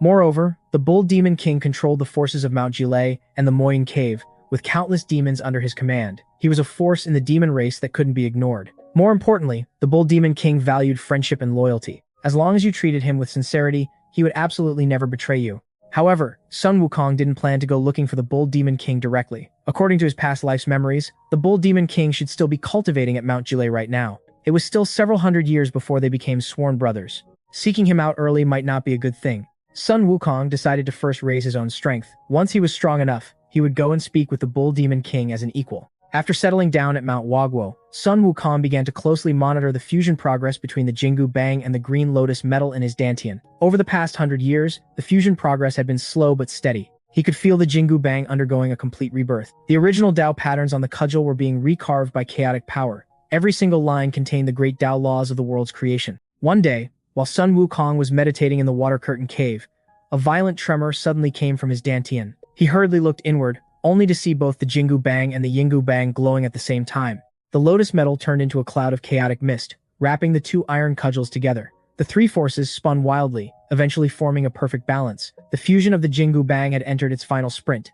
Sun Wukong was overjoyed. He knew that once the Jingu Bang completely finished its upgrade, he would possess two divine weapons at the level of Khanate treasures. By then, even if he faced a great Luo golden immortal, he would have the power to fight. However, the fusion still needed time. It couldn't be rushed. Sun Wukong brought his attention back to reality. He decided to take a trip to Mount Jilei to visit the Bull Demon King first. After all, he was already on his list of allies, and the Bull Demon King ranked first. Mount Jilei was located in the southwest of the western continent of Cattle Gift. The mountains were steep and permeated with demonic qi. Riding his somersault cloud, Sun Wukong arrived at the foot of the mountain in less than half an hour. He didn't fly straight up, but walked up the mountain to show respect to the host. Little demons patrolled the mountain path from time to time. Seeing Sun Wukong, these little demons were initially on guard, but they were quickly intimidated by his unfathomable aura and didn't dare to stop him. The news reached the mountaintop, and the Bull Demon King personally came down to welcome him. In this life, the Bull Demon King was even more burly than in his past life. He was 8 feet tall, with a back like a tiger and a waist like a bear. The two massive horns on his head emitted a metallic luster. His entire body exuded a savage, overbearing aura. Seeing Sun Wukong, the Bull Demon King burst into laughter, his voice booming like a great bell. "So you're the great sage equal to heaven who caused a ruckus in the Eastern Sea and beat up the heavenly soldiers. You truly live up to your reputation." Sun Wukong cupped his fists and smiled. "Brother Bull, you flatter me. I came specifically to visit today, hoping to make a friend in Brother Bull." The Bull Demon King had a straightforward personality and admired capable people the most. He pulled Sun Wukong up the mountain and set up a banquet. The two exchanged cups and had a great time talking. After 3 rounds of drinks, the Bull Demon King took the initiative to propose becoming sworn brothers. Sun Wukong had exactly this intention and immediately agreed. The two burned incense and made a pledge at the top of Mount Jilei. The Bull Demon King became the eldest brother, and Sun Wukong became the 7th brother. Just like in his past life, the Bull Demon King took great care of this little brother, patting his chest and declaring that from now on, anyone who dared to bully Mount Hogwo would be crossing him. The Bull Demon King. Sun Wukong felt moved. The Bull Demon King in this life was even more sincere than in his past life. He didn't rush to pull the other 5 great sages into the fold. Instead, he agreed with the Bull Demon King that they would first develop their own forces and contact other demon tribes when the time was right. The Bull Demon King agreed. Although he had a fiery temper, he wasn't stupid. The Heavenly Court was powerful, and their cause was massive. If the demon race wanted to turn things around, they had to advance step by step and couldn't rush for quick success. After becoming sworn brothers, Sun Wukong returned to Mount Hogwo to continue cultivating. He used the Chaos Divine Orb's time acceleration ability to train bitterly in the parallel space at 100 times the flow of time. 1 year in the outside world was equivalent to 100 years of cultivation for him. In just a few short decades, his cultivation advanced by leaps and bounds. His Taiyi Loose Immortal Realm was long since stabilized, and he began striding toward the Taiyi Golden Immortal Realm. Sun Wukong's low profile didn't last long. Although he didn't actively cause trouble, his strength was right there. He couldn't hide it even if he wanted to. In just a few decades, the name of Mount Hogwo spread throughout the 3 realms. Everyone knew that on Mount Hogwo in the eastern continent of divine brilliance, there lived a monkey with heaven-defying abilities who called himself the Great Sage equal to heaven. He had thousands of demon immortals under his command, and his strength was unfathomable. Over at the Heavenly Court, although the Jade Emperor had given Sun Wukong the empty title of Great Sage equal to heaven, he had never relaxed his surveillance on him. Clairvoyant and Clairaudient would take a spin around Mount Hogwo every few days to report Sun Wukong's movements to the Jade Emperor. At first, Sun Wukong just stayed on Mount Hogwo, teaching the monkeys how to cultivate without any out-of-line behavior. The Jade Emperor just turned a blind eye, too lazy to bother with him. But later, Sun Wukong began going out frequently. Every time he went out, it took him several days to return, and his whereabouts were secretive. Even Clairvoyant couldn't keep up with his speed. The Jade Emperor grew suspicious and ordered a secret investigation. This investigation was no small matter. The results shocked the Jade Emperor. This monkey was actually secretly contacting demon forces and had already formed an alliance with the Bull Demon King. The Jade Emperor was furious. He immediately summoned pagoda-bearing Heavenly King Li Jing and ordered him to muster 100,000 heavenly soldiers to descend to the lower realm and capture Sun Wukong. Li Jing received the order and led Nezha, the 4 heavenly kings, the 28 mansions, the 9 luminaries, and a host of heavenly generals marching mightily toward Mount Hogwo. When the news reached Mount Hogwo, Sun Wukong wasn't surprised. He had long expected this day to come, just not this quickly. But this was fine too. He could use this opportunity to test his own strength against the Heavenly Court. Hearing that the Heavenly Court was going to besiege Mount Huaguo, the Bull Demon King immediately brought the demons of Mount Jile to support him. Although the other 5 great sages didn't show up in person, they also sent their elite subordinates to help. For a time, tens of thousands of demons gathered on Mount Huaguo. Their momentum was like a rainbow, and a great battle was on the verge of breaking out. When the heavenly soldiers and generals arrived at Mount Huaguo, Sun Wukong was already fully prepared. The 81 interlocking grand restriction arrays he had set up around Mount Huaguo were all activated at this moment. The entire Mount Huaguo was enveloped in a layer of pale golden light. If the heavenly soldiers and generals wanted to attack, they had to break the arrays first. Li Jing sent the giant spirit god to lead the vanguard. The giant spirit god brandished his Xuanhua battle axe and swung it at the light barrier. With a loud bang, the light barrier didn't budge an inch, but the giant spirit god was sent flying by the rebounding force, crashing through several mountain peaks. Li Jing's face darkened, and he ordered the 4 heavenly kings to join forces and break the array. The 4 heavenly kings simultaneously attacked with their respective Dharma treasures: Mo Liqing's azure cloud sword, Mo Lihong's primordial umbrella, Mo Lihai's pipa, and Mo Lisho's flower fox ferret. The 4 magic treasures bombarded the light barrier at the same time. Cracks finally appeared on the barrier, but it still didn't shatter. And right at this moment, Sun Wukong made his move. He turned into a streak of golden light and charged out of the barrier. Wielding the Ruyi Yingubang, he smashed it toward Mo Liqing. Mo Liqing raised his sword to block. With a crack, the azure cloud sword snapped in half. Mo Liqing screamed as he was sent flying, spitting blood, and passed out on the spot. The other 3 heavenly kings were shocked and hurriedly surrounded him to attack. Sun Wukong sneered. With a thought, although the Jingubang in his body was still fusing and couldn't be used, the Yingubang was enough for him to sweep the floor with them single-handedly. The 3 heavenly kings couldn't even take a single move before they were beaten into abandoning their armor and fleeing in a panic. Li Jing was furious and ordered Nezha to battle. Stepping on the wind and fire wheels, wielding the fire-tipped spear, wrapped in the red armillary sash, and wearing the universe ring around his neck, Nezha charged over menacingly. Sun Wukong had fought Nezha in his past life and knew this kid's skills, so he didn't waste any words. He directly unleashed the law phenomenon, heaven and earth, transforming into a 10,000-foot giant, and smashed his cudgel down at Nezha. Nezha didn't expect this monkey to use his ultimate move right off the bat and hurriedly threw out the universe ring to block. But the power behind Sun Wukong's strike was too immense. The universe ring buzzed violently from the impact, and Nezha, along with his ring, was smashed flying, crashing straight into the eastern sea. He didn't float up for a long time. Li Jing was completely dumbfounded. 100,000 heavenly soldiers, the 4 heavenly kings, and Nezha all beaten down by this one monkey. How were they supposed to fight this war? Just as Li Jing was hesitating whether to retreat, a beam of golden light suddenly descended from the sky. The golden light dispersed, revealing a white-bearded old man in a Taoist robe. Taishang Laojun. Seeing Taishang Laojun, Sun Wukong's heart skipped a beat. This Dao ancestor-level existence was not someone Nezha or the 4 heavenly kings could compare to. If he made a move, Sun Wukong likely wouldn't be his match. However, Taishang Laojun didn't seem to have any intention of fighting. He looked at Sun Wukong, smiled faintly, and said a single sentence that stunned everyone present. "Great sage, have you had enough fun? It's time to go back." Sun Wukong's heart stirred. He could hear the hidden meaning in Taishang Laojun's words. This Dao ancestor didn't seem to want to make an enemy of him. Li Jing was anxious.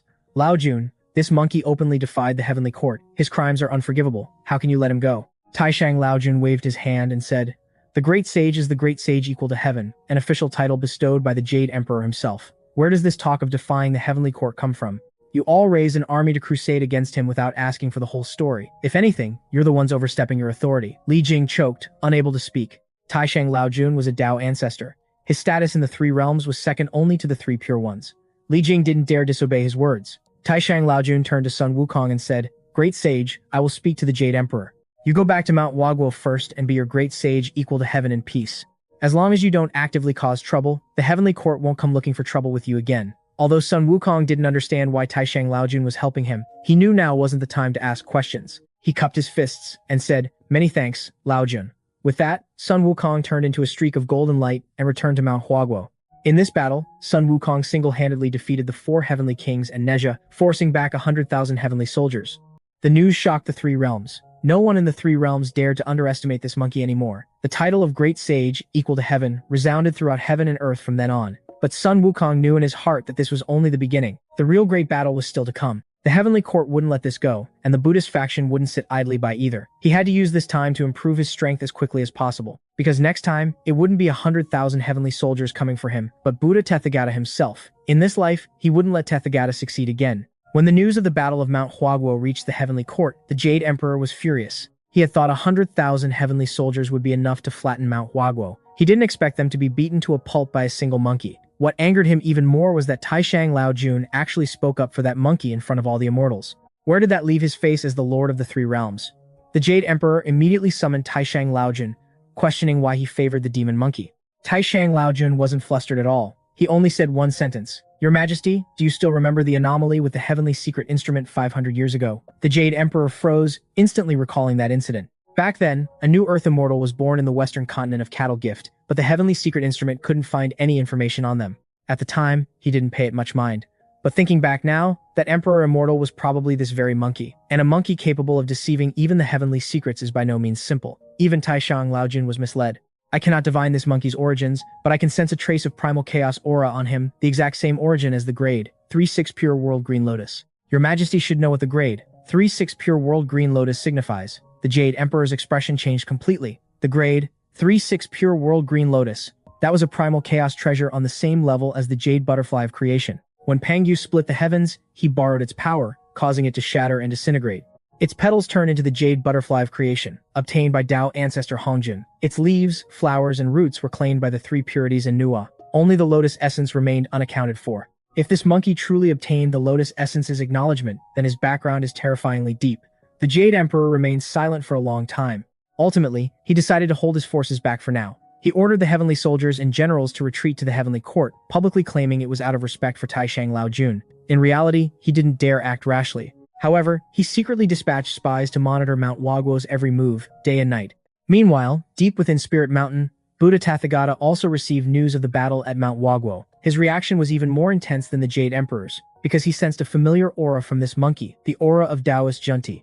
The grudge between Tathagata and Taoist Junti dated back to the conferred god era. Back then, when Junti was still the second sect master of the Western sect, he and Tathagata fought openly and covertly.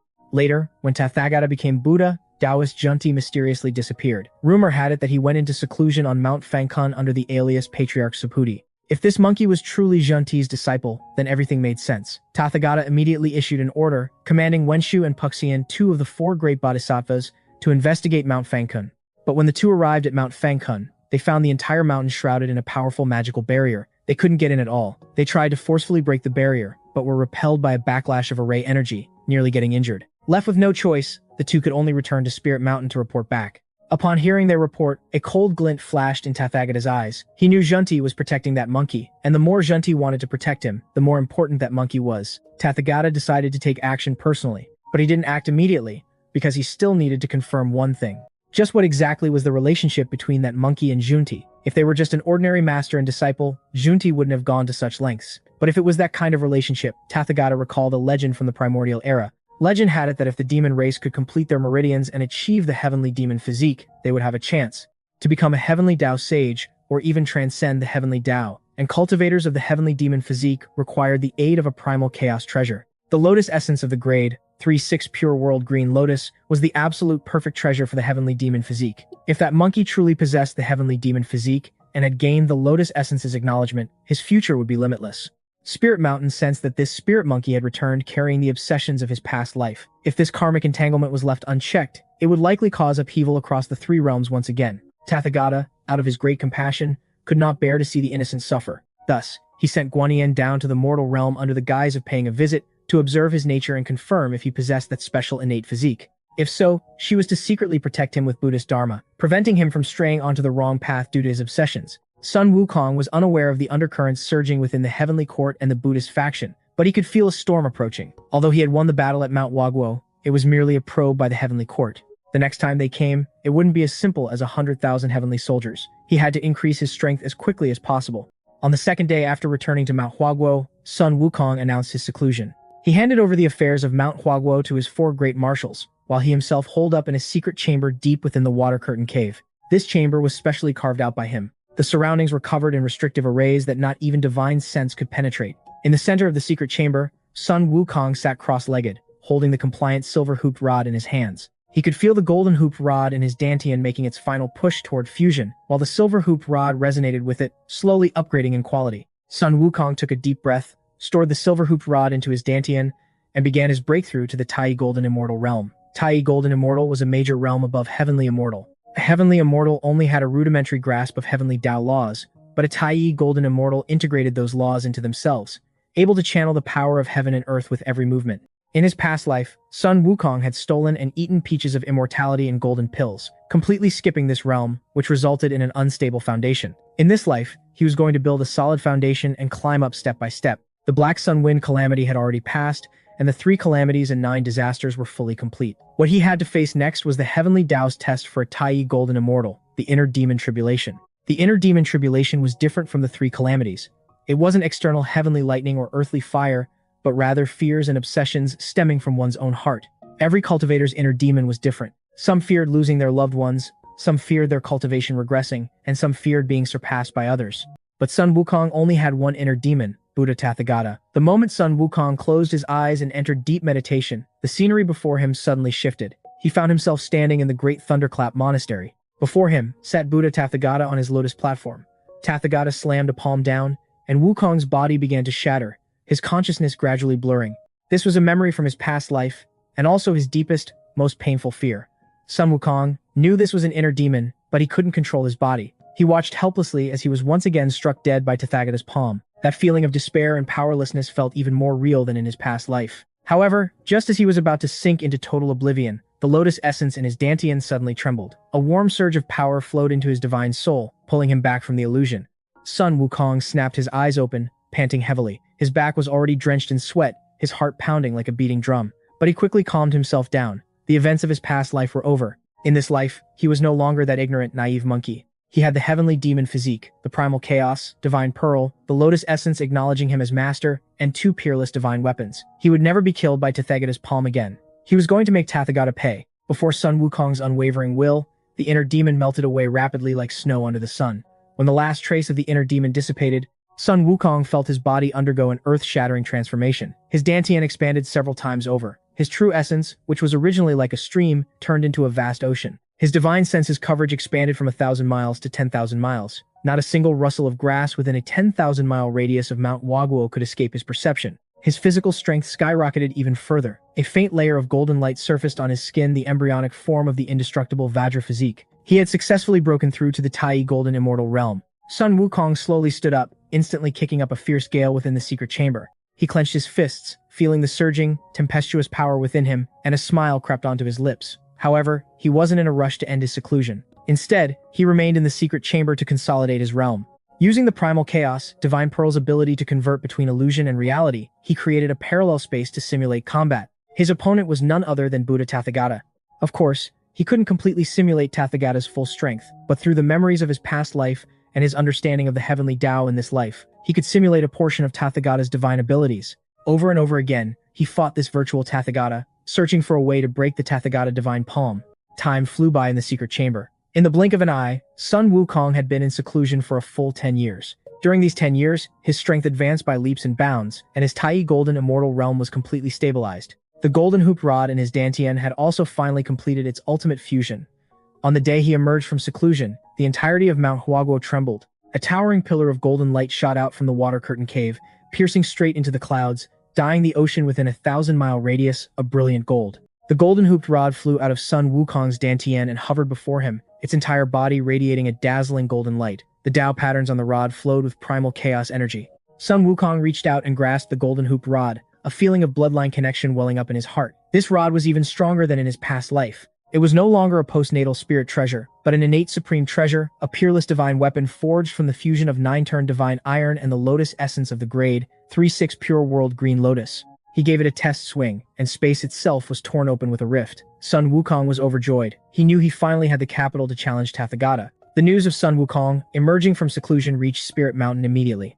Tathagata ordered Bodhisattva Guanyin to descend to the mortal realm under the pretext of congratulating Sun Wukong on his breakthrough to Tai Golden Immortal in order to probe his true strength. Guanyin accepted the order and rode an auspicious cloud to Mount Huaguo.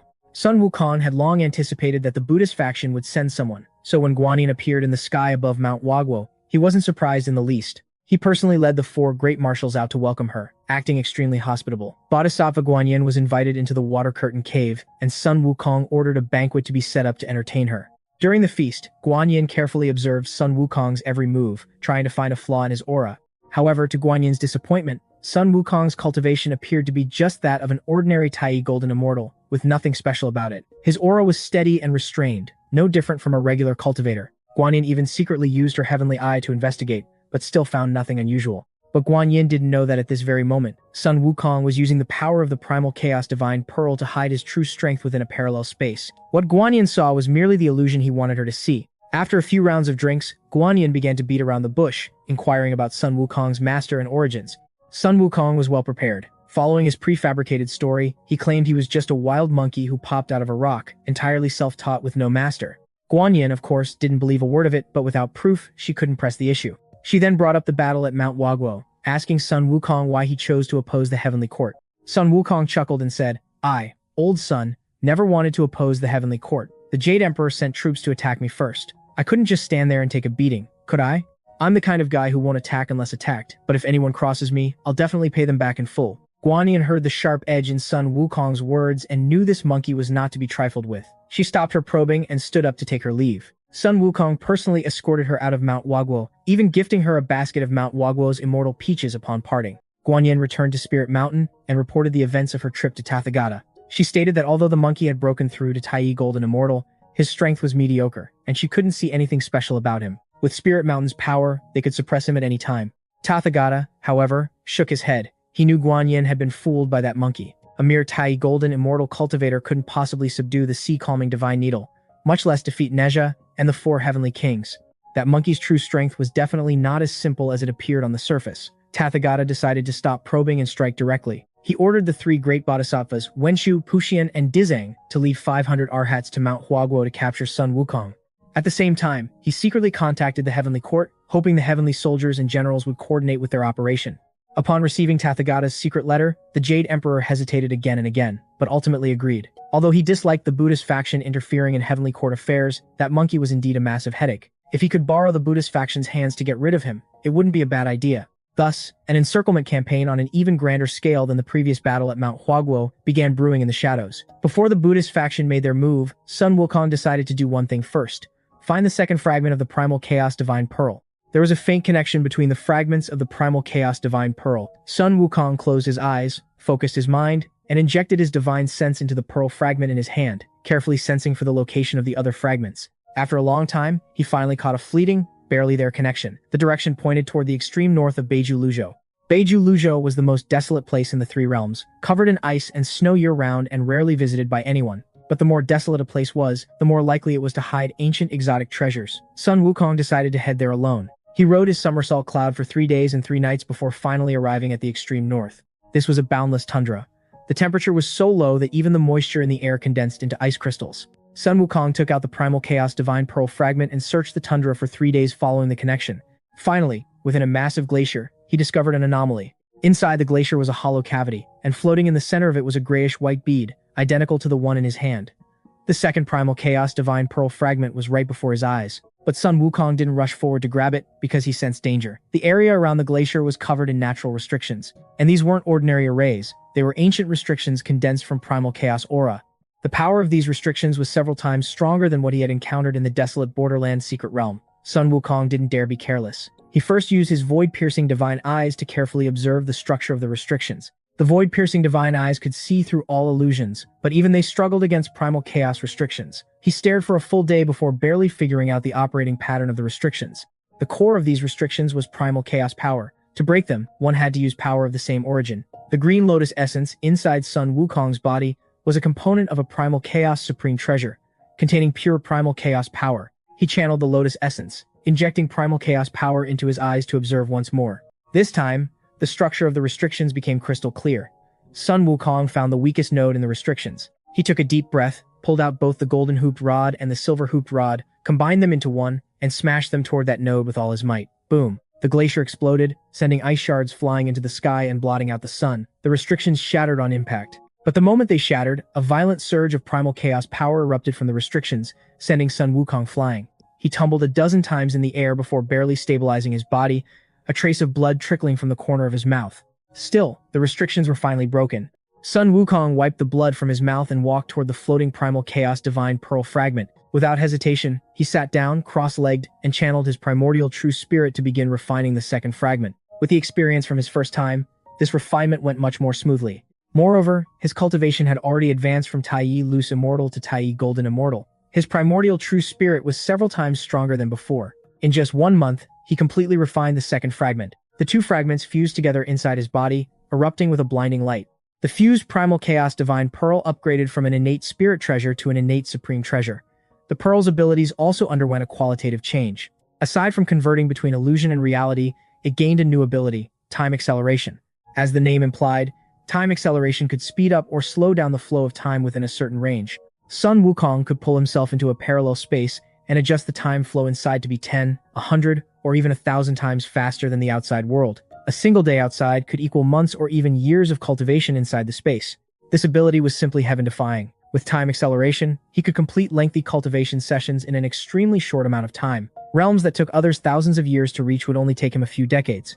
Sun Wukong was thrilled, but he didn't use this ability right away. He suddenly sensed a warning signal coming from the direction of Mount Huaguo. It was the signal that the restrictions he had laid down were triggered. Someone was attacking Mount Huaguo. Sun Wukong guessed right, the Buddhist faction had made their move. During the time he left Mount Huaguo for Beiju Luzhou, the three great bodhisattvas, Wenshu, Puxian, and Dizang led 500 arhats and marched aggressively toward Mount Huaguo. The Heavenly Court also dispatched pagoda-bearing Heavenly King Li Jing and Nezha, leading 100,000 heavenly soldiers to flank them. The Buddhist faction and the Heavenly Court joining forces. This was a massive spectacle never before seen in the three realms. When the news reached Mount Huaguo, the four great marshals immediately activated all their defenses. 81 linked restriction grand arrays operated at full capacity, shrouding the entirety of Mount Huaguo in a thick layer of golden light. At the same time, they sent someone to Mount Jilei to ask the Bull Demon King for reinforcements. Upon receiving the news, the Bull Demon King didn't say a word. He immediately gathered the demons of Mount Jilei and rushed over at top speed. Although the other 5 great sages were too far away to arrive in time, they still dispatched their elite subordinates to assist in the battle. In just half a day, over 30,000 demons had gathered on Mount Huaguo. Seeing Mount Huaguo's formation, Bodhisattva Wenshu frowned slightly. He hadn't expected this monkey's forces to have grown to such an extent, nor did he expect the demon race to be so united. But he wasn't worried, because the Buddhist faction's power was far above that of the demon race. With a single command from Bodhisattva Wenshu, the 500 arhats attacked simultaneously. 500 streaks of golden light blasted into Mount Huaguo's defensive grand array. The entire mountain shook violently, and dense cracks appeared on the barrier of light. It looked like it was about to give way. Right at that moment, a streak of golden light descended from the sky and landed in Mount Huaguo. Sun Wukong had returned. Seeing the combined forces of the Buddhist faction and the Heavenly Court, monstrous fury surged in Sun Wukong's heart. But he didn't act impulsively, because he knew meeting force with force wasn't the solution. The 3 great bodhisattvas were all at the peak of the Daluo Golden Immortal Realm. The 500 arhats were all at the Tai Golden Immortal Realm or above. Add to that 100,000 heavenly soldiers, and there was no way he could fight them all alone. He needed a plan. First, Sun Wukong used the Primal Chaos Divine Pearl's illusion reality conversion ability to pull the entire Mount Huaguo into a parallel space. The attacks from the Buddhist faction and the Heavenly Court hit the barrier of light but completely missed, as if striking a phantom. The 3 great bodhisattvas were stunned. They had never seen such a divine ability before. Bodhisattva Wenshu tried to use his heavenly eye to investigate, only to find that Mount Huaguo's aura had completely vanished. It was clearly visible to the naked eye, but divine sense couldn't detect it at all, as if it were a mirage. Taking advantage of the Buddhist faction and Heavenly Court's momentary daze, Sun Wukong led the 4 great marshals and the Bull Demon King charging out of the parallel space, diving straight for the 500 arhats. The golden hooped rod and silver hooped rod swung wildly in his hands.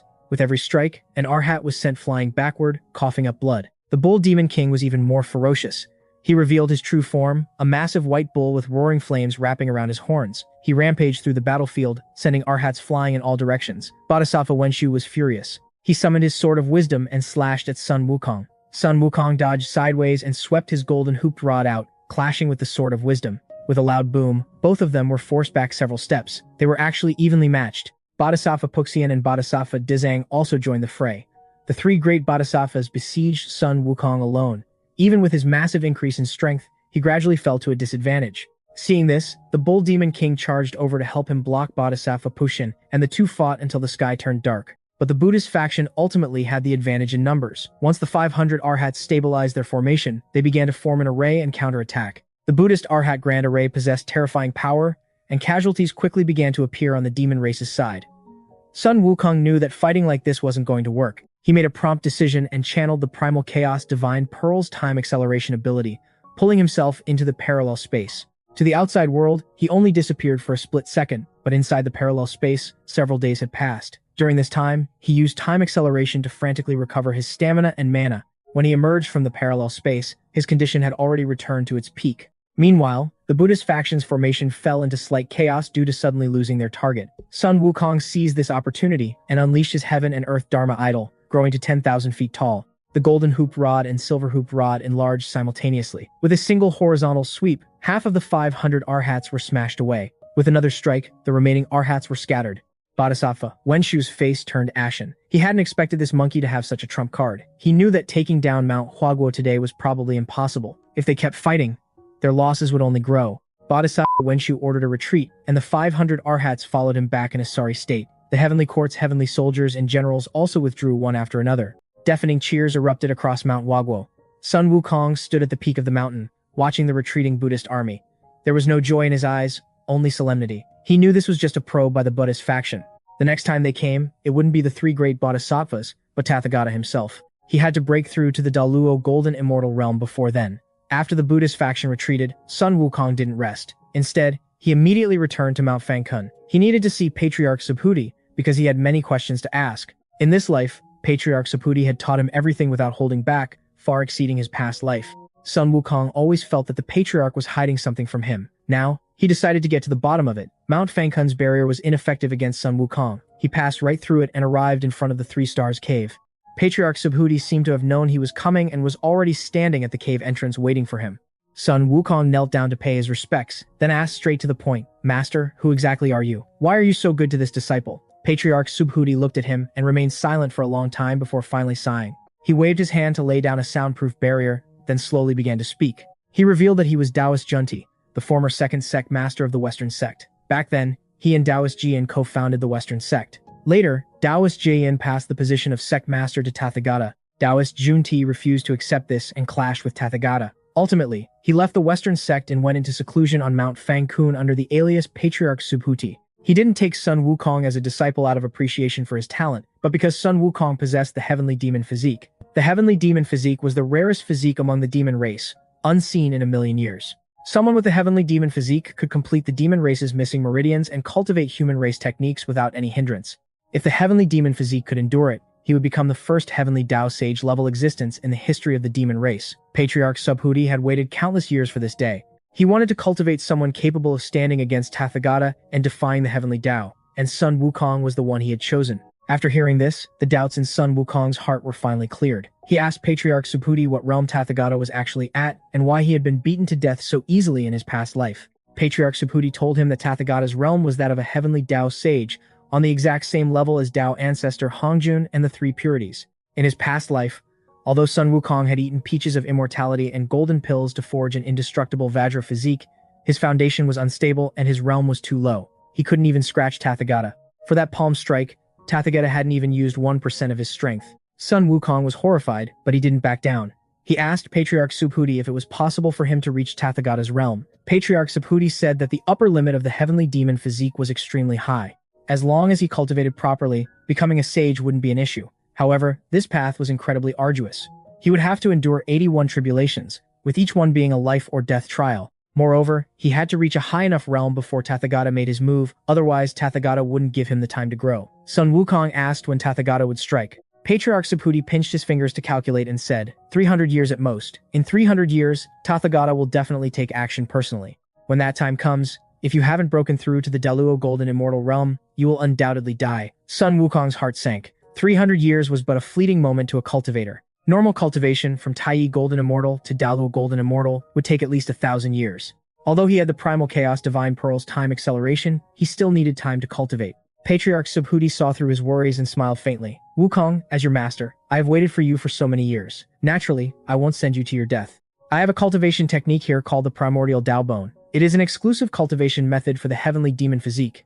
By cultivating this technique, you can absorb the primal chaos energy between heaven and earth to rapidly elevate your realm. However, the cultivation process is excruciatingly painful. Every moment feels like being fried in a vat of boiling oil. Are you willing to learn it? Sun Wukong nodded without hesitation. He had eaten so much bitterness and suffered so much torment. What was this little bit of pain? As long as he could get stronger, he was willing to do anything. Patriarch Subhuti nodded in gratification and struck the Primordial Dao Bone technique into Sun Wukong's mind. Sun Wukong sat cross-legged and began to cultivate. He felt as if his body was being torn apart. Every inch of his muscles and every single bone was trembling. He gritted his teeth and didn't utter a single sound. Time slipped away amidst the agony. A month later, Sun Wukong awoke from his cultivation. Although his realm was still Tai Golden Immortal, the true essence in his body was several times thicker, and his combat power had skyrocketed. Patriarch Subhuti told him that this was merely the entry level. The primordial Dao Bone had 9 levels in total. With every level gained, his strength would double. Once he cultivated to the 9th level, he would be able to break through to the Daluo Golden Immortal realm. And above Daluo Golden Immortal, there were still the Quasi-Sage, Sub-Sage, and Sage realms. This path was still very long. Sun Wukong bid farewell to Patriarch Subhuti and returned to Mount Huaguo. He was going to use the Primal Chaos Divine Pearl's time acceleration to break through to Daluo Golden Immortal, or even higher, within 300 years. He knew the final battle would come sooner or later, and he had to win.